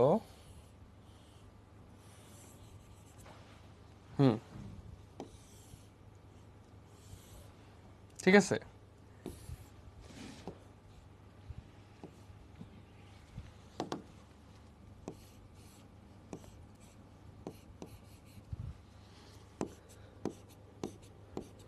সো এটা যদি একটা ধনুক হয়, এটা মানে ধনুক, এটার নাম হলো পিনাক। সেটা কি, পিনাক। সো পানি শব্দের অর্থ হলো হাত, এই যে পানি শব্দের অর্থ কি, পানি মানে হাত, তার এক হাতে পিনাক নামক অস্ত্র থাকে, অর্থাৎ এই যে তীর ধনুক থাকে, পিনাক পানি। আর ডমরু ত্রিশূল কি, ডমরু ত্রিশূল জিনিসটা কেমন দেখতে দেখো, ডমরু, ডমরু হলো ডুগডুগি, আর ত্রিশূল কি, এই যে ত্রিশূল অনেকটা এই যে এরকম, ত্রিশূল কেমন, এই যে আমরা যদি আঁকা একটু,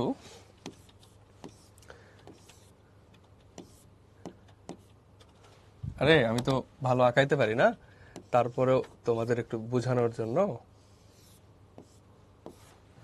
এই যে, আরে খোদা, দেখো এই যে এরকম, এই যে এটা ত্রিশূল, এই যে হাতে থাকে না দেবতাদের, এই যে হাতে ত্রিশূল। আর ডমরু কি, এই ত্রিশূলে একটা ডুগডুগি বাঁধা থাকে, ডুগডুগি একটা বাদ্যযন্ত্র, দেখো এই যে এরকম, এরকম একটা বাদ্যযন্ত্র, ঠিক আছে, এই যে এরকম একটা বাদ্যযন্ত্র।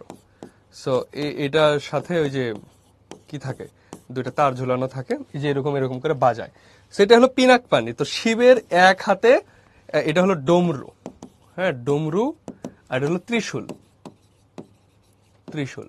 তো এক হাতে পিনাক পানি থাকে, আর এক হাতে ডমরু ত্রিশূল থাকে। তো সেটাকে বলতে হচ্ছে আমি পিনাক পানির ডমরু ত্রিশূল, এই পুরো জিনিসটা দ্বারাই শিবকে বোঝানো হয়। তো পিনাক পানির ডমরু ত্রিশূল, ধর্মরাজের দণ্ড, ধর্মরাজকে মৃত্যুর দেবতা, মৃত্যুর দেবতা। তিনি বলছেন আমি শিব এবং আমি মৃত্যুর দেবতা, আমি শিব হয়ে তার দণ্ড দিচ্ছি কি, যদি মৃত্যু হয় তো তোমাকে আমি মৃত্যুবরণ করায় দেবো, তোমাকে আমি মেরে ফেলবো। সো এরকম একটা কথা বলছেন। পিনাক পানির ডমরুতে ধর্মরাজের দ্বন্দ্ব, আমি চক্র মহাশঙ্খ, আমি প্রণব নাদ প্রচন্ড। সো এখানে চক্র মহাশঙ্খ দ্বারা কাকে বোঝানো হচ্ছে? দেবতা বিষ্ণুকে বোঝানো হচ্ছে। তো দেবতা বিষ্ণুর হাতে চারটা হাত, তাহলে কি কি থাকে?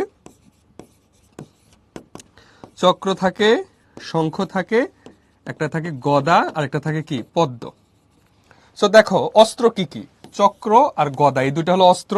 শঙ্খ আর পদ্ম এই দুইটা কিন্তু অস্ত্র না। শঙ্খ একটা বাঁশি, একটা উলু ধ্বনি দেয়, দেখবা যে আমাদের সূর্য ডোবার পর পরই মন্দির থেকে একটা সাউন্ড আসে, তো সেটা হলো শঙ্খের আওয়াজ। আর একটা হলো চক্র। চক্র হলো হাতের উপর এরকম ঘুরে, হ্যাঁ এরকম ঘুরে, এরকম যদি থ্রো করা হয় এটা অস্ত্র, গলা কেটে আবার হাতে চলে আসে। তো এরকম অনেকটা। হ্যাঁ, তিনি বলছেন আমি চক্র মহাশঙ্খ, এটা কিন্তু কঠোরতার প্রতীক, আর শঙ্খ কিন্তু কোমলতার প্রতীক। তিনি বলছেন আমি চক্র মহাশঙ্খ, আমি প্রণব নাদ প্রচন্ড। প্রণব নাদ মানে ওই হুঙ্কার, প্রণব নাদ কিন্তু ওই হুঙ্কার। তিনি বলছেন আমি শিবের সেই হুঙ্কার, মানে সরি বিষ্ণুর সেই হুঙ্কার, নিজেকে সেই বিষ্ণুর হুঙ্কার বলছে। যে এই সব হুঙ্কার দিয়ে তিনি কি করতে চান আলটিমেটলি? তিনি আলটিমেটলি এই অসত্যের পৃথিবীকে, অন্যায়ের পৃথিবীকে, জালিমের পৃথিবীকে তিনি ধ্বংস করতে চান। আমি খ্যাপা দুর্বাসা, বিশ্বামিত্র শিষ্য। তো দুর্বাসাকে, খ্যাপা দুর্বাসা এবং বিশ্বামিত্রকে, এই জিনিসটা আমাদের একটু জানতে হবে। দুর্বাসা একজন কোপন স্বভাব বিশিষ্ট মুনি। হ্যাঁ, দুর্বাসাকে কোপন স্বভাব বিশিষ্ট মুনি। এবং বিশ্বামিত্রকে, বিশ্বামিত্রকে তোমরা বলো তো দেখি, তোমরা কি জানো এগুলো?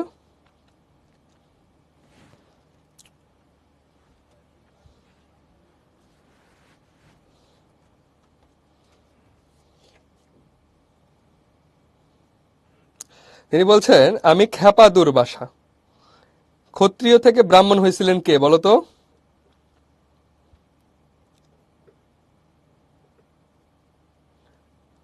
বলো, ক্ষত্রিয় থেকে ব্রাহ্মণ হয়েছিলেন কে? বিশ্বামিত্র নাকি দুর্বাসা?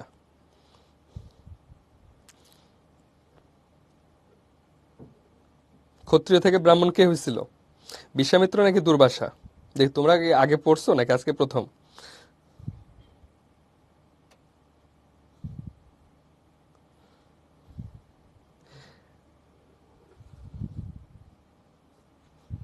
ওকে, ঠিক আছে, চলো তাইলে। আমরা জানি বিশ্বামিত্র হলো ক্ষত্রিয় থেকে কি হয়েছে? ক্ষত্রিয় থেকে, ক্ষত্রিয় থেকে ব্রাহ্মণ হয়েছে। ব্রাহ্মণ, রাইট? তো ক্ষত্রিয় থেকে যখন ব্রাহ্মণ হয়েছে তার মানে হলো তিনি কঠোর সাধনা করছে। তো এই জায়গায় কি ফুটে উঠছে? এই জায়গায় ফুটে উঠছে ধৈর্যের পরিচয়, রাইট? ধৈর্য। তো ধৈর্যের পরিচয় পাচ্ছি আমরা। আর দুর্বাসা ছিল প্রচন্ড রাগী, এবং তার আগুন দিয়ে তিনি সবকিছু ভস্ম করে দিতেন। আগুন দিয়ে সবকিছু ভস্ম করে দিতেন দুর্বাসা। তো তিনি বলছেন আমি খ্যাপা দুর্বাসা বিশ্বামিত্র শিষ্য। তিনি একই সাথে দুর্বাসা অর্থাৎ রাগী, একই সাথে বিশ্বামিত্র সে প্রচন্ড ধৈর্যশীল, কঠোর তাপস্যা। তো এই যে কঠোর তাপস্যা, মানে রাগী মানুষের ধৈর্য থাকে না, কিন্তু তিনি বলছেন আমি একই সাথে রাগী, একই সাথে ধৈর্যশীল, রাইট? সো তার ভেতরে রাগও আছে, ধৈর্যও আছে। পরিশ্রম করা, এই যে রাগ নিয়েই তিনি ধৈর্যের সাথে মানে অপেক্ষা করতে পারেন। তো সেটাই বলছে আমি খ্যাপা দুর্বাসা বিশ্বামিত্র শিষ্য, আমি দাবানল দাহন করিব বিশ্ব, সারা পৃথিবীকে আমি পুড়িয়ে ফেলবো। ওকে, এই পর্যন্ত কোনো সমস্যা আছে কিনা বলো? দুর্বাসা অভিশাপ দিতেন, আগুন দিতেন, সবই করতেন। ওকে, ঠিক আছে, এই পর্যন্ত কোনো প্রবলেম আছে কিনা? All clear? ওকে, তাহলে চলো পরের স্লাইডে যাই। দেখে বলছে দেখো, এতক্ষণ পর্যন্ত তার যে বিদ্রোহী সত্তা সেটা কিন্তু আমরা দেখলাম। এখন আমরা কি দেখব? তার ভেতরে যে কোমলতা, সফটনেস, খুবই নরম, হ্যাঁ, কোমল, নরম কোমল, তাই না? এই যে নরম কোমল, কেমন নরম কোমল? বলছে আমি মন মন উদাসীর, আমি বিধবার বুকে ক্রন্দন শ্বাস, হা হতাশ, আমি হতাশীর, আমি বঞ্চিত ব্যথা পথবাসী, চিরগৃহহারা যত পথিকের, আমি অবমানিতের মরম বেদনা, বিষ জ্বালা, প্রিয় লাঞ্ছিত বুকে গতি ফের। না না, একদম মানে অনেক সফট, বলছেন আমি উন্মনা মন উদাসীর, মানে কি? মানে উন্মনা, তাই না? উন্মনা, উন্মনা মানে কি? যার মন, মানে মন মনোযোগ নাই, উন্মনা, উদাসীন। উদাসীর মানে হলো উদাসীন। আমি উন্মনা মন উদাসীন, আমি বিধবার বুকে ক্রন্দন শ্বাস। একজন বিধবা নারী, তার যে কান্না, তার যে কষ্ট, সেটা তো বিধবা নারীর আবার কষ্ট কেমন? আজ থেকে 100 বছর আগে, 100 কয়েক বছর আগের লেখা এই কবিতা, তখনকার বাস্তবতা একজন নারী তো ঘরের বাইরে গিয়ে কাজ করতে পারতো না, বা নারী শিক্ষা ওইভাবে ছিল না সেই সময়। সো একজন নারীর যদি স্বামী মৃত্যুবরণ করে অল্প বয়সে, সেক্ষেত্রে চিন্তা করো, তার যদি সন্তানরা না থাকে, কিংবা যদি ছোট একটা সন্তান থাকে, তো বাইরে গিয়ে কাজও করতে পারবে না, স্বামীরও ধরো সম্পদ ছিল না, তাহলে সেই নারীর প্রতিনিয়ত যে দুঃখ কষ্টের মধ্যে নিপাতিত হয়ে গেলেন, তার ভেতরের যে কষ্ট, নজরুল বলছেন আমি বিধবার বুকে ক্রন্দন শ্বাস। তার যে কান্নার সাথে যে শ্বাস প্রশ্বাস হচ্ছে, সে ক্রন্দন শ্বাস, হা হুতাশ, আমি হুতাশীর। তিনি বলছেন তার ভেতরে যে কষ্ট, নজরুল নিজেকে সেই কষ্টের সাথে তুলনা করেছেন। এবার বলছেন আমি অপমানিতের মরম বেদনা। অপমানিতের মানে কি? যে মানুষ অপমানের শিকার হয়েছে, এই মানুষের ভেতরের যে অপমানের যে বেদনা, একটা মানুষকে অপমান, ধরো আমি কালো দেখতে, এখন তুমি যদি আমাকে বলো যে ভাই আপনি অনেক কালো, আপনি একটু আরেকটু লাইট বাড়ান, আপনার চেহারা দেখা যাইতেছে না, ব্রাইটনেস কমায় দিলে আপনারা দেখা যাবে না, তো এটা অপমান করা না? বলো, মানে মানে সিরিয়াসলি, তো এরকম একটা অপমান যখন করা হবে, তখন আমার কোনো খারাপ লাগবে, রাইট? তো সেটাই বলা হচ্ছে, মানে এরকম এরকম অপমান না, অন্য ধরনের অপমান। তো সে বলা হচ্ছে যে আহ, আমি অপমানিতের মরম বেদনা। যে মানুষটা অপমানের শিকার হয়, তার ভেতরের যে কষ্ট, প্রিয় বিষ জ্বালা, তার ভেতরের যে জ্বালা, প্রিয় লাঞ্ছিত বুকে গতি ফের, সেই লাঞ্ছনার সহ্য করার বুকের সেই শ্বাস প্রশ্বাস, খুবই কষ্ট পাওয়া, নজরুল সেটাকে সে বলছে। তারপর বলছে দেখো আমি উত্তর বায়ু। উত্তর বায়ু মানে কি? উত্তর দিকের হিমালয় ঘেঁষা যে ঠান্ডা বাতাস, মলয় অনিল। মলয় মানে কি? দক্ষিণের বাতাস, উদাস পূরবী হাওয়া। তাহলে এটা উত্তর, এখানে দেখো দক্ষিণ, আর এদিকে দেখো পূর্ব। তিনি 3 দিকের যে হাওয়া, সে হাওয়ার কথা বলছেন। উত্তর বায়ু, মলয় অনিল, দক্ষিণের বায়ু, অনিল মানে বাতাস, উদাস পূরবী হাওয়া, পূবের বাতাস। তিনি 3 দিকের বাতাসের কথা বলছেন। আমি পথিক কবির গভীর রাগিনী, বেনুবিনে গান গাওয়া। একজন পথিক, আগে, এখন তো তুমি কানে হেডফোন দিয়ে বাসে চড়ে চড়ে যাও, আজ থেকে 100 বছর আগে তো এরকম ছিল না। তো তখন মানুষ কি বলতো, বড় বড় লম্বা রাস্তা হেঁটে হেঁটে পার হইতো। তো তখন তারা কি হাঁটার সময় কি করতো? গান গাইতে গাইতে যাইতো।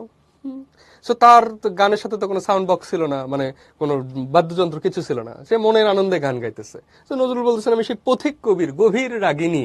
রাগিনী মানে কি? সঙ্গীতের সুর। বেনু বিনে গান গাওয়া, মানে বেনু বিনে দ্বারা যেরকম গান গায় না, সুর, কঠিন সুর ও মূর্ছনায় যে ঝরিয়ে যায়, সেরকম। তিনি বলছেন আমি পথিক কবির গভীর রাগিনী, বেনু বিনে গান গাওয়া। তারপরে বলছে আমি আকুল নিদাঘ তিয়াসা। নিদাঘ মানে কি? নিদাঘ মানে হলো গ্রীষ্ম। গ্রীষ্ম, আমি গ্রীষ্মের আকুল পিপাসা। আমি রৌদ্র রুদ্র রবি। আমি রৌদ্র রুদ্র রবি, এই তিনটাই মূলত সূর্যের সমার্থক শব্দ। তারপর বলছে আমি মরু নির্ঝর। নির্ঝর মানে কি? নির্ঝর শব্দের অর্থ হলো ঝর্ণা, তাই না? তিনি বলছেন আমি মরুভূমির ঝর্ণা, আমি মরু নির্ঝর ঝর ঝর, আমি শ্যামলিমা ছায়া ছবি। সে মরুভূমির ঝর্ণা, অনেক আকাঙ্ক্ষিত বস্তু, মরুভূমি যেখানে শুষ্ক, বালি, সবকিছু, তার মাঝখানে একটা ঝর্ণা, মানে কি কত চমৎকার একটা বিষয়। মরুনির ঝড় ঝর ঝর, আমি শ্যামলিমা ছায়া ছবি। তারপরে তিনি মানে এরপরে অনেকখানি লাইন আছে। আমি মরুনির ঝড়, আমি ঝড়, আমি শ্যামলিমা ছায়া ছবি, আমি তুরি আনন্দে ছুটে চলি, কি উন্মাদ আমি উন্মাদ, আমি সহসা আমার চিনিয়েছি, আমি আমার খুলিয়া গিয়েছে সব বাদ। আমি আমি এই অনেক বড় একটা কবিতা, 150 লাইনের কবিতা, ঠিক আছে? এরপর বলছে আমি অরফিয়াসের বাঁশরি, তাই না? অরফিয়াস কে? অরফিয়াস একজন গ্রিক দেবতা, গ্রিক দেবতা। সো তার বাঁশির সুরের মূর্ছনায় সবকিছুকে তা হিপনোটাইজ করে ফেলতে পারতেন। তার বাঁশিটা ছিল লায়ের নামের একটা বাঁশি, যে বাঁশি না, ওটা একটা ডিফারেন্ট টাইপের বাদ্যযন্ত্র। সো সেইটাতে যে তিনি মিউজিক করতেন, এই মিউজিকের সাউন্ড আসলে এত মেসমারাইজিং সাউন্ড, ওই যে মানে তার সাউন্ড এরকম যে সুপার ক্যালিফ্রাজিলিস্টিক এক্সপেলিয়াদোসাস, মানে এরকম একটা সাউন্ড, খুবই অবিশ্বাস্য রকমের, মানে হিপনোটাইজিং, মানুষ ওই সুর শুনলে পাগল হয়ে যেত, মানে উন্মাদ হয়ে যেত, হায় হায় এটা কি শুনতেছি, মানে প্রত্যেককে হিপনোটাইজ করতে পারতো। সো তার প্রেমিকা ইউরিডিস যাকে যন্ত্রতে মুগ্ধ করে ফেলছে, তাকে যখন সে বিবাহ প্রস্তাব দিয়েছে তখন সে রাজি হয়ে গেছে, এবং পাহাড়ের উপরে তাদের একটা বিয়ের প্রোগ্রাম চলতেছিল, বন্ধু বান্ধব নিয়ে রিচুয়াল অনুযায়ী সেখানে গেছে।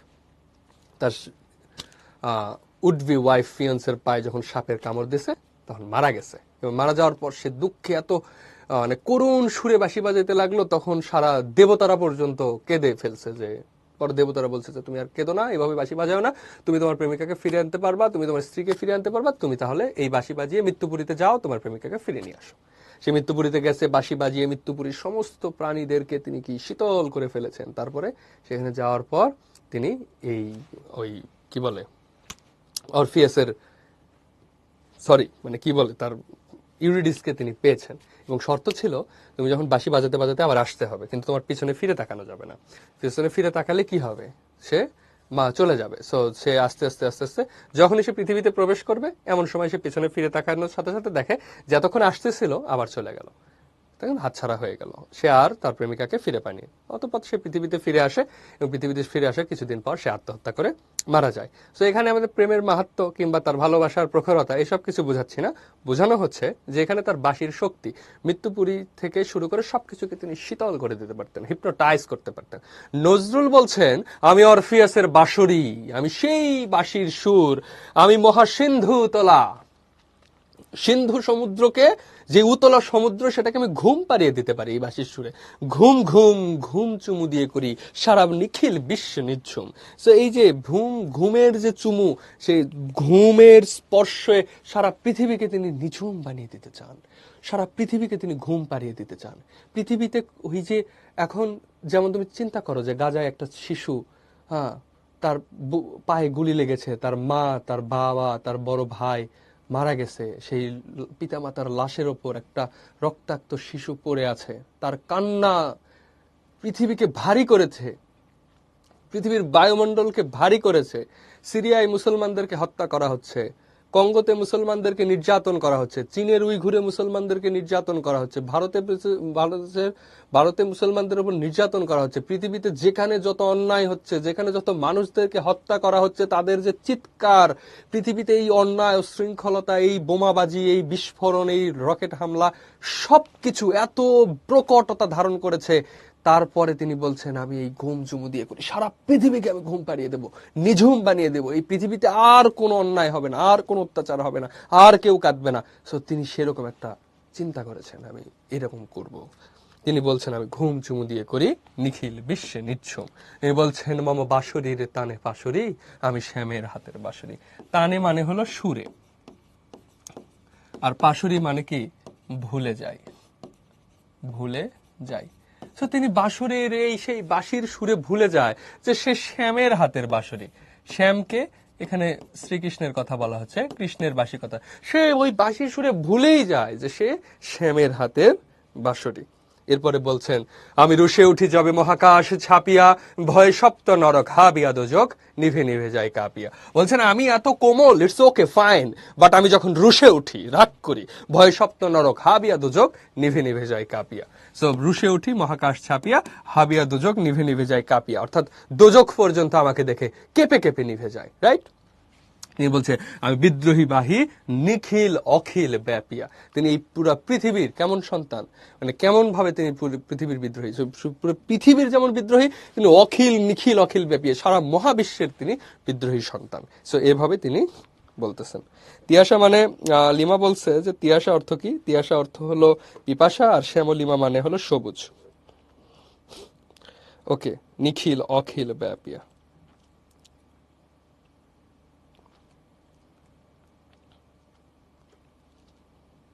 হাবিয়া একটা দোজকের নাম, সপ্ত নরক। হাবিয়া, হাবিয়া একটা কি, দোজখের নাম।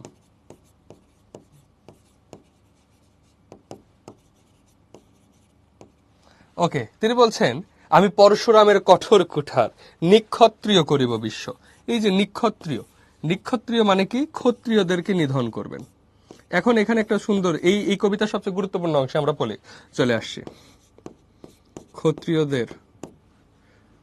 ক্ষত্রিয়দের। ক্ষত্রিয় কারা? হিন্দুদের 4টা গোত্র, এখানে আছে ব্রাহ্মণ, ক্ষত্রিয়, বৈশ্য এবং শূদ্র। এই যে 4টা গোত্র, ব্রাহ্মণরা কি করে, মানে পুরোহিত যারা হয় আর কি, তারা উপাসনা করে। ক্ষত্রিয় হলো যারা যুদ্ধ করে, যুদ্ধ করে। বৈশ্য এরা সংসার করে এবং শূদ্র হলো নিচু শ্রেণীর কাজ করে।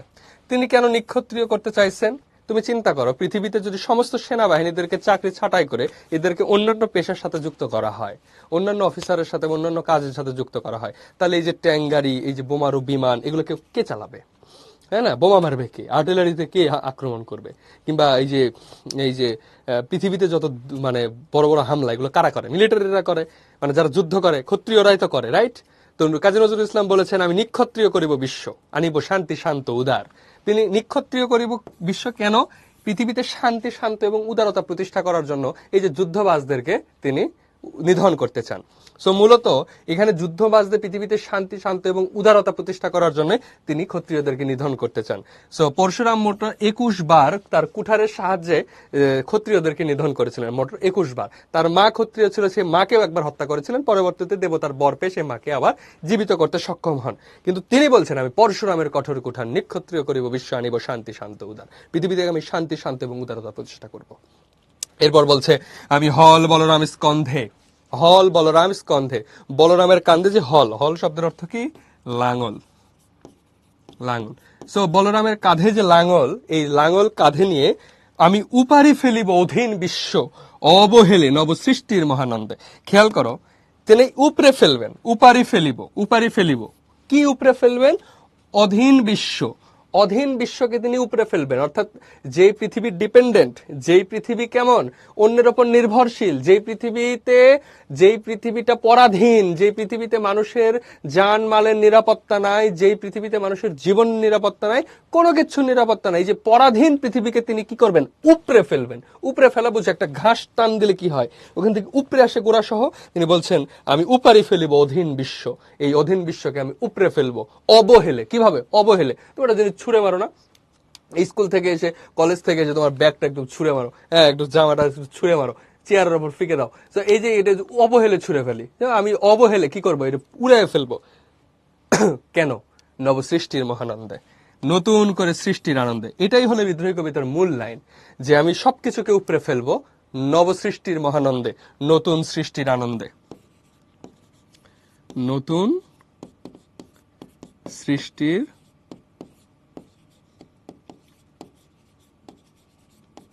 আনন্দে। ওকে, এই তোমরা বুঝছো? এই পর্যন্ত ঠিক আছে?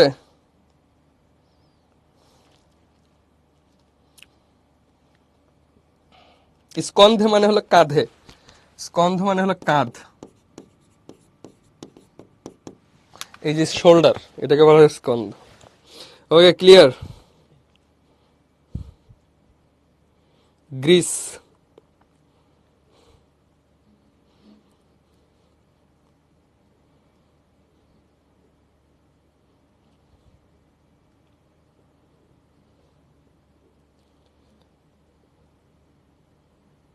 ওকে,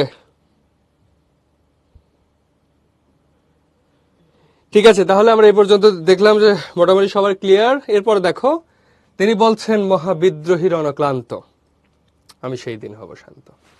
রণক্লান্ত, রণক্লান্ত মানে যুদ্ধ করতে করতে ক্লান্ত, তাই না?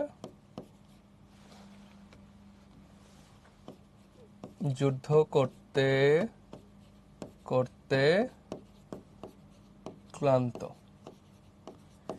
আমি সেই দিন হব শান্ত। তিনি ক্লান্ত, কিন্তু শান্ত হন নাই। কবে শান্ত হবেন?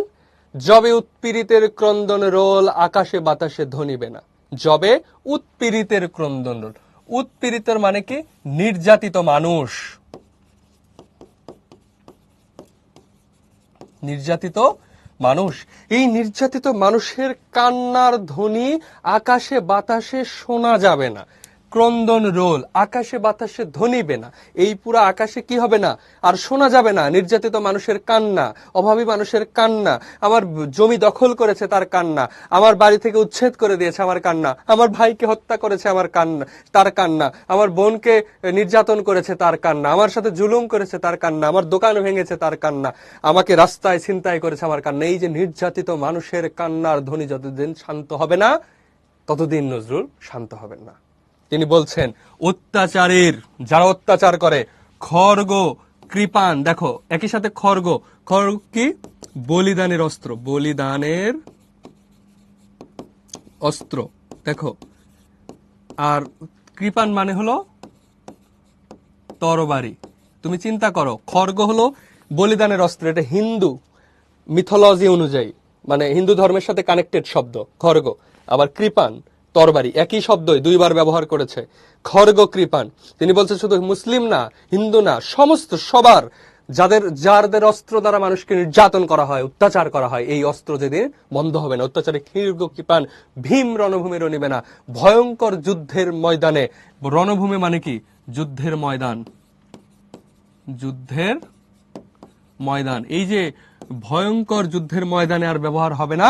সেই দিন বিদ্রোহী রণক্লান্ত, আমি সেই দিন হব শান্ত, আমি পৃথিবীতে সেই দিন শান্ত হব, যেদিন এগুলো আর কিছু হবে না, এসব আর মানে ব্যবহার হবে না, মানুষের অত্যাচার হবে না, এই বন্দুক, এই গোলা বারুদ যেদিন পৃথিবী থেকে মুছে যাবে, এই পারমাণবিক বোমা, এই রিকোয়েললেস রাইফেল, এই ট্যাঙ্গারি, এই বোমারু বিমান যেদিন পৃথিবী থেকে মুছে যাবে, যেদিন ফিলিস্তিন স্বাধীন হবে, যেদিন সিরিয়া স্বাধীন হবে, যেদিন ভেনেজুয়েলা স্বাধীন হবে, যেদিন ইরানের উপর আর আক্রমণ হবে না, পৃথিবীতে যখন আর আগ্রাসী ভূমিকা রাখবে না, কেউ কাউকে হত্যা করবে না, কারোর সাথে অন্যায় করবে না, নজরুল বলছেন আমি সেই দিন শান্ত হব। অথচ নজরুল 1976 সালে আমাদের ছেড়ে চলে যান, এবং তার কবর ঢাকা বিশ্ববিদ্যালয় কেন্দ্রীয় মসজিদের পাশে, সেখানে বড় করে এই কথাটা লেখা আছে যে মহাবিদ্রোহী রণক্লান্ত, আমি সেই দিন হব শান্ত, যবে উৎপীড়িতের ক্রন্দন রোল, আকাশে বাতাসে ধ্বনিবে না, অত্যাচারীর খড়গ কৃপান ভীম রণভূমি রণিবে না, বিদ্রোহী রণক্লান্ত, আমি সেই দিন হব শান্ত। অথচ নজরুল শান্ত হয়ে শুয়ে আছেন।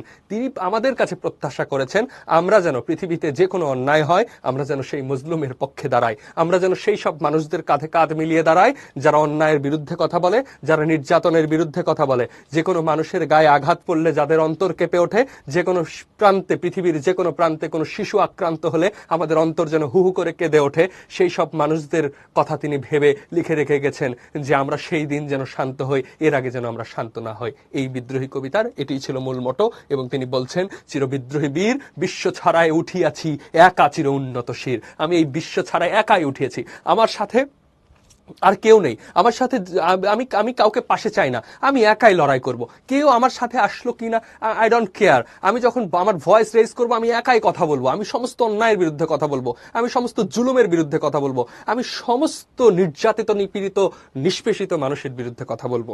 নজরুল সেই প্রত্যাশা আমাদের কাছে রেখে গেছেন এই বিদ্রোহী কবিতায়। সংক্ষিপ্ত অংশ, আশা করি তোমরা বুঝতে পেরেছো। ওকে, এ পর্যন্ত বুঝছো? আমাদের কবিতা কিন্তু শেষ।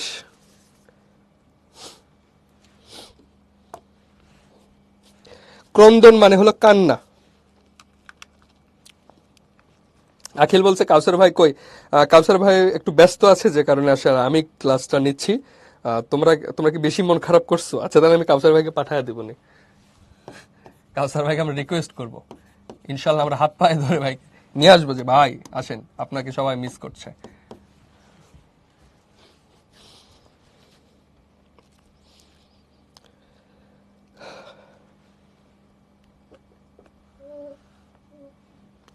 ওকে,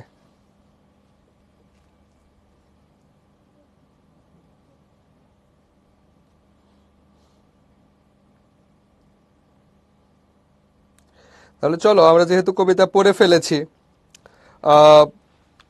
ইনশাল্লাহ আশা করি তোমরা বুঝতে পেরেছো। ঠিক আছে, কাউসার ভাই আসবে, আমরা ভাইকে বলবো। ঠিক আছে, আলহামদুলিল্লাহ আমরা কবিতাটা পড়ে ফেলেছি। চলো, এই কবিতায় যে শব্দগুলো আছে মূল বইয়ের বাইরে বা মূল বইয়ের গুরুত্বপূর্ণ যে শব্দগুলো, এই শব্দগুলো এখানে দেওয়া আছে। আমি অলরেডি এগুলো নিয়ে প্রত্যেকটা শব্দ নিয়ে আলোচনা করেছি, তোমরা এগুলো পড়বা, কারণ এগুলো ক নাম্বারের জন্য খুবই গুরুত্বপূর্ণ। দেখো, সো এগুলো আমি রেখে দিচ্ছি তোমাদের জন্য, এগুলো তোমাদের পড়তে হবে, কিন্তু আমি সবগুলো কিন্তু আলোচনা করেছি। এখন এখন বলো যে তোমরা এই কবিতায় কোনো কিছু বুঝতে পারোনি এমন কোনো ঘটনা ঘটেছে কিনা।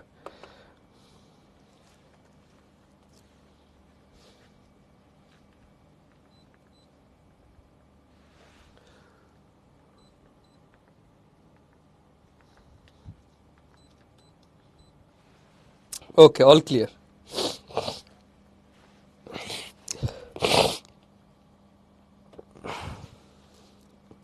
ওকে, তাহলে চলো আমরা একটা সৃজনশীল দেখি, সৃজনশীলটা দেখতে কেমন, এটা মজা না তিতো, আমরা এসব নিয়ে একটু আলোচনা করি। চলো দেখো, আমি যুগে যুগে আসি, আছি আছি পুনঃ মহাবিপ্লব হেতু, আমি স্রষ্টার শনি মহাকাল ধূমকেতু, সাত সাতশো নরক জ্বালা জলে মম ললাটে, মম ধূমকুণ্ডলী করেছে শিবের ত্রিনয়ন ঘন ঘোলাটে।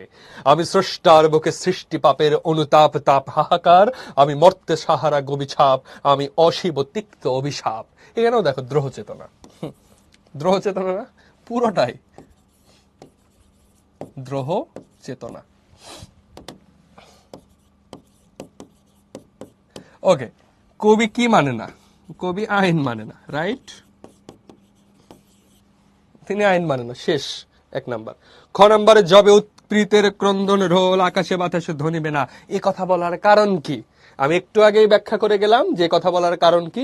যেদিন আর মানুষ নির্যাতিত হবে না, পৃথিবীতে সাম্য বিস্তার করবে, পৃথিবীময় মানুষ মানুষের সাথে ইনসাফ করবে, সেদিন তিনি কি করতে চান? সেদিন তিনি শান্ত হইতে চান। সেদিন বলছে জবে উৎপীড়িতের ক্রন্দনের রোল, উৎপীড়িত মানুষের কান্নার ধ্বনি আকাশে বাতাসে ধ্বনিবে না। সো যেদিন এটা হবে সেদিন তিনি বলছেন আমরা কি বলে তিনি শান্ত হবেন। সো তুমি এই লাইন যদি প্রশ্নে থাকে, তোমার আবার খাতায় লিখো না, যবে উৎপীড়িতের ক্রন্দন রোল আকাশে বাতাসে ধ্বনিবে না বলতে যা বোঝানো হলো নিচে ব্যাখ্যা করছি আমি, প্লিজ স্যার আমার খাতার নিচে দেখুন আমি কি লিখছি। সো এগুলো অনেকে লিখে, এগুলো করা যাবে না, হ্যাঁ, এগুলো করলে সমস্যা হবে। ঠিক আছে, ঠিক আছে। এরপরে দেখো, তুই বলছে বিদ্রোহী কবিতার সাথে সাদৃশ্যপূর্ণ দিক। সাদৃশ্যপূর্ণ দিক হলো ওই যে দ্রোহ, সাদৃশ্যপূর্ণ দ্রোহ চেতনা, দ্রোহ চেতনার দিক থেকে সাদৃশ্যপূর্ণ। জাস্ট বলবা, শুরুতেই বলে রাখবা যে দ্রোহ চেতনার দিক থেকে সাদৃশ্যপূর্ণ, এবং সমগ্র ভাবকে ধারণ করে না। সমগ্র ভাবকে ধারণ করে না কারণ এইখানে শুধুই দ্রোহ চেতনা আছে, কিন্তু বিদ্রোহী কবিতায় দ্রোহ চেতনার পাশাপাশি তার কোমল সত্তা, দ্বৈত সত্তা, এবং তিনি নতুন করে সৃষ্টির আকাঙ্ক্ষা নিয়েই তিনি আসলে ভাঙতে চান, তিনি মানে সবকিছুকে এলোমেলো করতে চান নতুন করে সৃষ্টির আনন্দে। এই জন্য এই কবিতার আমরা বলবো যে উদ্দীপকের সাথে সমগ্র ভাব ধারণ করে না। হ্যাঁ, এই মন্তব্যটি যথার্থ। ওকে, তাহলে সৃজনশীলটা বুঝছো? বিদ্রোহী কবিতাটি কোন কাব্যগ্রন্থের বলো? অগ্নিবীণা কাব্যগ্রন্থের।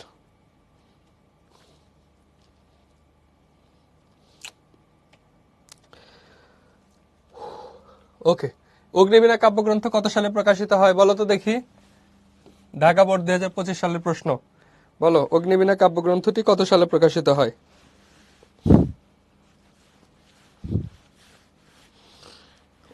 অগ্নিবীণা কাব্যগ্রন্থটি কত সালে প্রকাশিত হয়?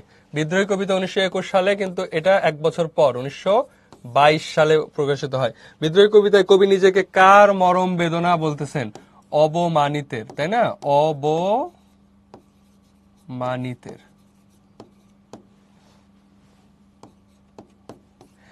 এরপর দেশে অবমাননার শিকার যারা হয়, অপমানের শিকার যারা হয়, তাদের মরম বেদনা।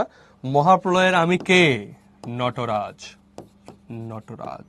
তিনি বলছেন নিদাগ শব্দের অর্থ কি? আমরা এর আগেও লিখে দিয়েছি, নিদাগ শব্দের অর্থ হলো গ্রীষ্ম, গ্রীষ্ম। ওকে, বিদ্রোহী কবিতায় কবি কোন কাব্যগ্রন্থের অন্তর্গত? আমরা একটু আগেই দেখলাম অগ্নিবীণা, রাইট? অগ্নিবীণা।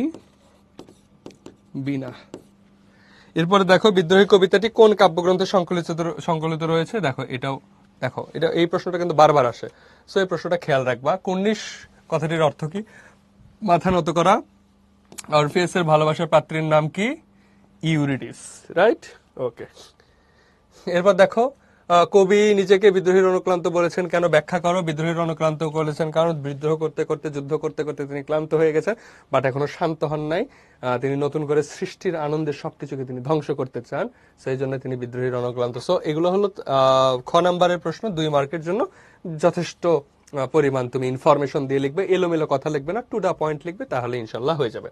মামা এক হাতে বাঁকা বাঁশের বাঁশরি, আর হাতের অনতুর্য, ওইটা আমি এর আগেও বলেছি। এখানে প্রেম ও দ্রোহ। এরপরে দেখো, আমি সেই দিন হব শান্ত। তিনি কবে শান্ত হবেন? তুমি তখন এটার উত্তর করতে চাও, যখন উৎপীড়িতের ক্রন্দন রোল আকাশে বাতাসে ধ্বনিবে না, অত্যাচারী খড়গ কৃপান ভীম রণভূমি রণিবে না, সেই দিন তিনি শান্ত হবেন। ওকে।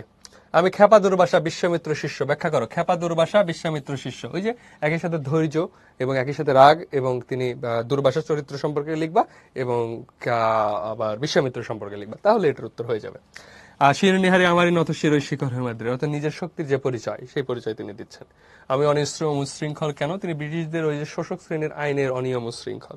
তিনি নিজেকে বেদুইন বলেছেন কেন? বেদুইন বলার কারণ হলো বেদুইনরা আরবের সেই উত্তপ্ত মরুভূমিতে পানি ছাড়া, মানে স্বল্প পানিতে স্বল্প খাদ্যতে বহুদিন বেঁচে থাকতে পারে, এবং তাদের সাস্টেইন ক্ষমতা, সংগ্রাম করার ক্ষমতা, টিকে থাকার ক্ষমতা পৃথিবীর অন্য জাতির তুলনায় অনেক বেশি। এই জন্য তিনি বলছেন আমি যাযাবর, হ্যাঁ বেদুইন, আমি যাযাবর। ওকে। মহাপ্রলয়ের সাথে সম্পর্ক আছে কার কার? ইসরাফিলের সিংহার, নৃশংসতা, নটরাজের, বলো উত্তর দাও। ওকে, এটার উত্তর, এগুলো আমি ঠাস ঠাস করে দিয়ে যাই, রাইট? দেখো, এটার উত্তর হবে 1 ও 3। ইসরাফিলের সিংহের সাথে তুলনা সম্পর্ক আছে, এবং নটরাজের সাথে তুলনা আছে। কাজী নজরুল ইসলাম অগ্নিবীণা কাব্যগ্রন্থ কত সালে প্রকাশিত হয়? 1922 সালে। ওকে। আমি বেদুইন, আমি চেঙ্গিস, আমি আপনারা ছাড়া করি না কাহারে কুর্নিশ, এখানে আসলে কি বোঝানো হয়েছে বলো? এখানে তার ভেতরের যে সংগ্রামী চেতনা, তার ভেতরের যে অহংকার, সেই অহংকার কিন্তু বোঝানো হয়েছে। বিদ্রোহী কবিতাটি কোন কাব্যগ্রন্থ থেকে সংকলিত হয়েছে? এটা অগ্নিবীণা কাব্যগ্রন্থ থেকে। নিচের কোন চরণটিতে বিদ্রোহী কবিতার মূল ভাব প্রকাশিত হয়েছে? বিদ্রোহী কবিতার মূল ভাব কি বলতো? তার ভেতরে প্রেম এবং দ্রোহ, এই জিনিসটা কিন্তু ফুটে উঠেছে। মামা এক হাতে বাঁকা বাঁশের বাঁশরি, আর হাতের অনতুর্য। চির উন্নত মম শির, কিসের পরিচয়? হিমালয়ের মধ্যে দৃঢ়তা, আত্মদম্ভের প্রকাশ, বলো। এখানে কিন্তু অন্যায়ের কাছে যে মাথা নত না করার যে বিষয়টা, সেটা কিন্তু প্রকাশ পেয়েছে। বাংলাদেশের জাতীয় কবিকে? বাংলাদেশের জাতীয় কবি রবীন্দ্রনাথ ঠাকুর না কাজী নজরুল ইসলাম, বলো। কাজী নজরুল ইসলাম, এটা তো খুবই ইজি। বিদ্রোহী কবিতায় প্রণব নাদ বলতে কবি কি বুঝিয়েছেন? ওঙ্কার ধ্বনি, যে বিকট আওয়াজ, তাই না? ওঙ্কার ধ্বনি বুঝিয়েছেন। ওকে। তাহলে দেখো, এরপর দেখো, কোথা চেঙ্গিস গজনী মামুদ, কোথায় কালা পাহাড় ভেঙে ফেল ওই ভজনালয়ের যত তালা দেওয়াদার। তো এটাও নজরুলেরই কবিতা। তিনি বলছেন আমি অনিয়ম শৃঙ্খলায় মানি না কখনো আইনে, আমি অবসান নিশা বসান। তিনি এখানে মূলত বুঝে ফেলেছেন, তিনি বলছেন আমি ভেঙে করি সব চুরমার, সবকিছু তিনি ভেঙে ফেলতে চাইতেছেন। বিদ্রোহী কবিতার অকাল বৈশাখী ঝড়ের সাথে তুলনা করা হয়েছে কিসের? এলোকেশের সাথে। এ পর্যন্ত। ওকে, তাহলে আমরা একটা নির্দিষ্ট ফেজ পর্যন্ত পড়ে ফেললাম, বুঝে ফেললাম। ওকে, এখন বলো,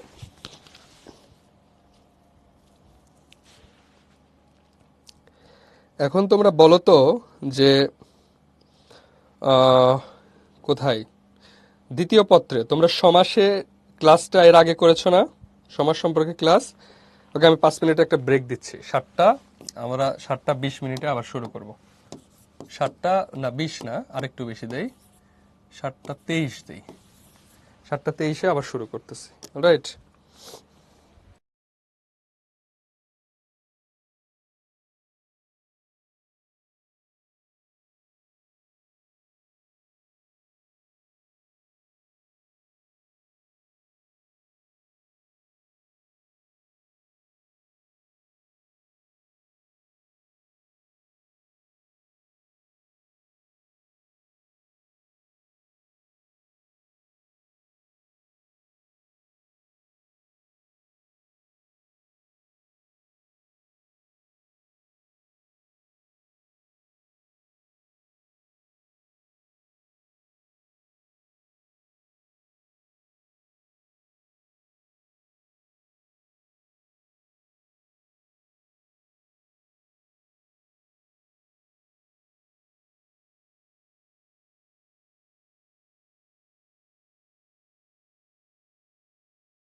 ওকে, ওয়েলকাম ব্যাক অনস অ্যাগেইন। কি অবস্থা সবার? ভালো আছো তোমরা? ওকে, আলহামদুলিল্লাহ। আলহামদুলিল্লাহ, আমরা সবাই ভালো ভালো থাকবো।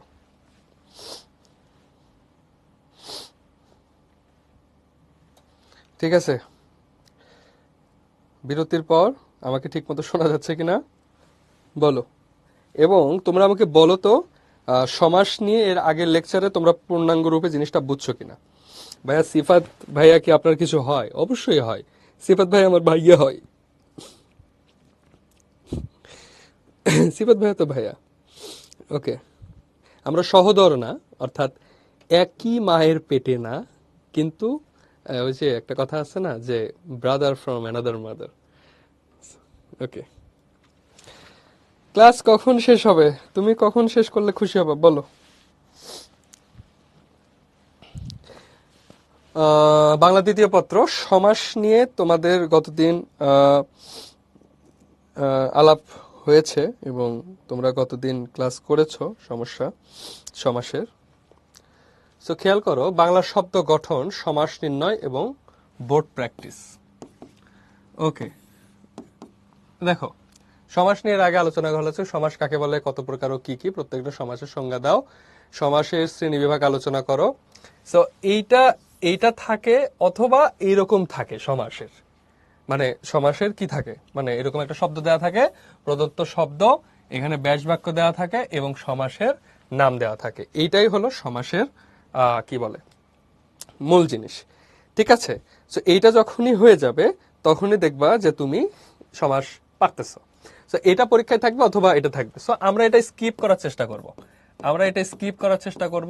আমরা চেষ্টা করব এইখানে 10টা, যদি 5টা আসে, 1 2 3 4 5, তো এই 5টা লিখে কিন্তু তুমি 5 মার্ক পেতে পারো। কিন্তু এখানে যদি লিখতে যাও তোমার অনেক কিছু লিখতে হবে, তোমার টাইম কনজিউমিং হবে, তোমার অনেক কিছু মনে রাখতে হবে, বিশেষ করে সময়ের দিকে অনেক বেশি খেয়াল রাখতে হবে। তাই সমাসের আমরা এই জিনিসগুলো শিখবো। তো সমাস যেহেতু তোমরা পড়েছো, তোমরা নিশ্চয় জানো কোন সমাস কি। তো এখন তোমাদের কাজ হলো অনেক বেশি প্র্যাকটিস করা। বিগত বিগত যদি আমি বলি, বিগত 5 বছরের, বিগত 5 বছরের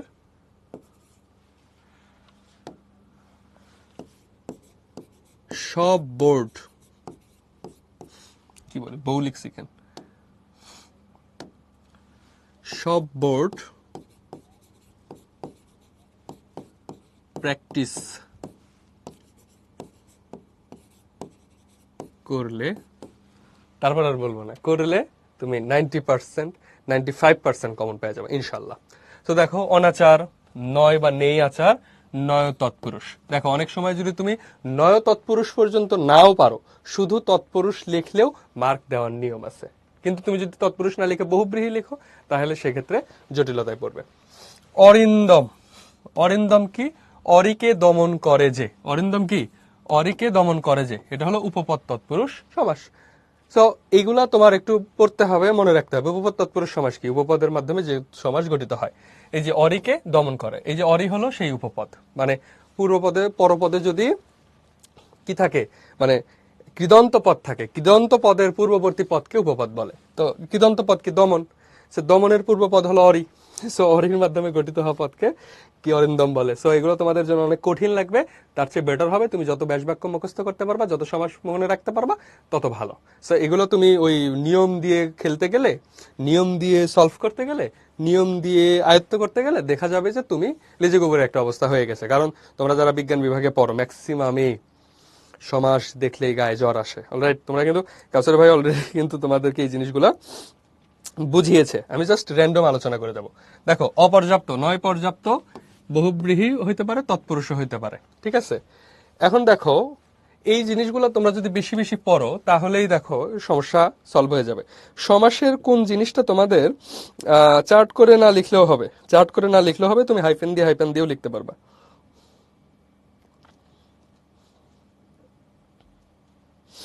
চার্ট করে না লিখলেও হবে। ওকে,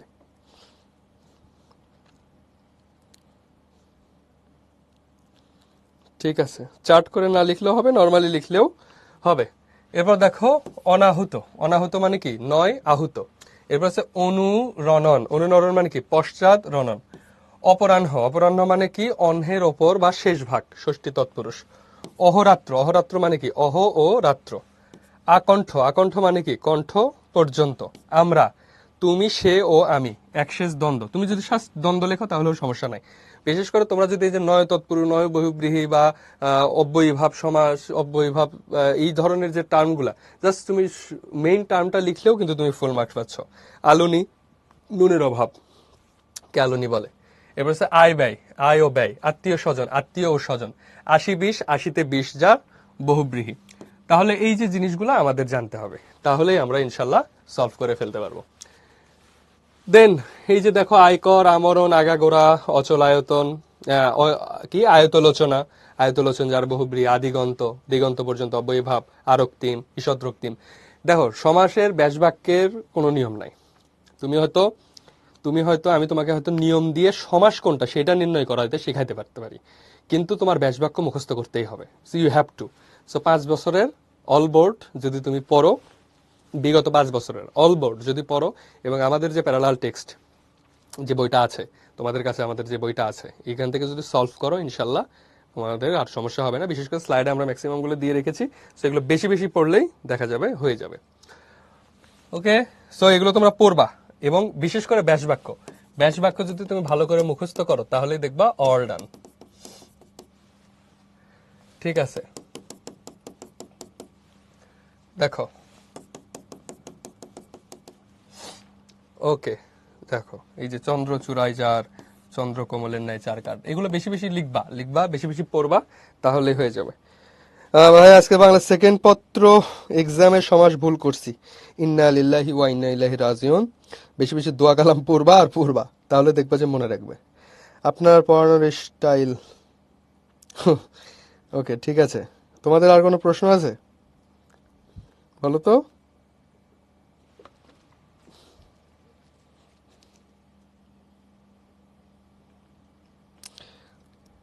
হ্যাঁ ভাই, সমাস সব হয়েছে, শুধু কোশ্চেন ব্যাংক পড়লে হবে না। কোশ্চেন ব্যাংক পড়ার পাশাপাশি তোমরা বিগত সময়ের প্রশ্নগুলো পড়তে, মানে বিগত 5 বছরের অল বোর্ডগুলো একটু পড়ে ফেলবা, তাহলে ইনশাল্লাহ খুবই ভালো হয়, খুবই ভালো হয়। কালকে আমার Bangla exam. Best wishes Lamia. Afrin ভাই একটু ভালো কইরা বাজায় দেন, বাজায়। ওকে, বলছে ভাইয়া কালকে এক্সাম, যদি কাইন্ডলি ক্লাস শেষে সিকিউ এর জন্য কোনো গদ্য পদ্যর বেশি উপর জোর দেন। দেখো সিকিউ কোথা থেকে আসবে, এমসিকিউ কোথা থেকে আসবে, এরকম কোনো সাজেশন কেউ কোনোদিন পৃথিবীতে দিতে পারবে না, আমিও পারবো না। এখন যদি প্রশ্ন আউট করতে বলো তাহলে আলাদা বিষয়। আমি তো সেটাও পারবো না। অলরাইট। ভাই আপনার বাসা কোথায়? আমার বাসা হলো কোথায় বলো তো? আচ্ছা, আমার তো এতক্ষণ ধরে তোমার কথা শুনলাম, বক বক শুনলাম। এখন বলো তো আমার বাসা কই?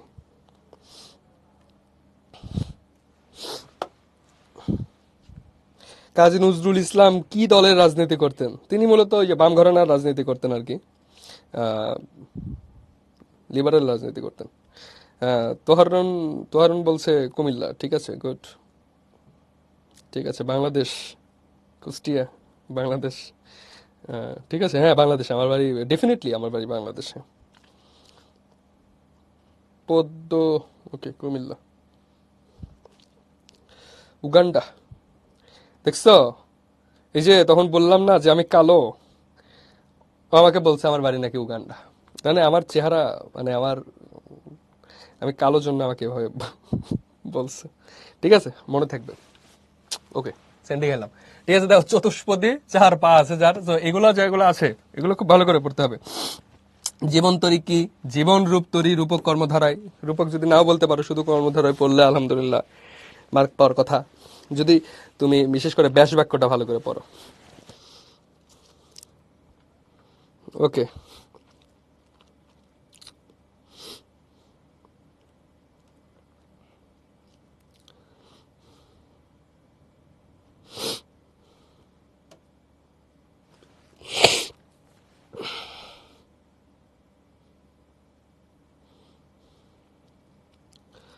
আহ, অপমানিত, হ্যাঁ অপমানিত। ঠিক ঠিক। ঠিক আছে। তাহলে থ্যাংক ইউ তোমাদেরকে। আমি তোমাদের হয়তো আমি যদি বেঁচে থাকি, আল্লাহ যদি আমাকে বাঁচিয়ে রাখে, এর পরের সপ্তাহেও আমি ক্লাস নিতে পারি, তোমরা যদি অনাপত্তি না মানে আপত্তি না করো ইনশাল্লাহ। ঠিক আছে? তো তোমাদের জন্য এগুলো মানে পড়তে দিয়ে গেলাম, ভালো করে পড়বা, বেশি বেশি প্র্যাকটিস করবা, আর বিশেষ করে ব্যাসবাক্যগুলো মেমোরাইজ করবা। ব্যাসবাক্য মেমোরাইজ করলে আর কোনো সমস্যা থাকবে না। ওকে, তোমরা আমার নাম মনে রাখো। ঠিক আছে? এই যে আমার নাম এখানে দেখা যাচ্ছে, শাহিদ রহমান রাহাত। তোমাদের সাথে আবার ক্লাস হবে ইনশাল্লাহ। ভালো থেকো, সুস্থ থেকো, আর তোমাদের জন্য অনেক অনেক দোয়া, ভালোবাসা। সুন্দর করে প্রিপারেশন নাও। দেখা হবে ইনশাল্লাহ বেঁচে থাকলে। তোমাদের জন্য অনেক দোয়া। আসসালামু আলাইকুম, শুভরাত্রি।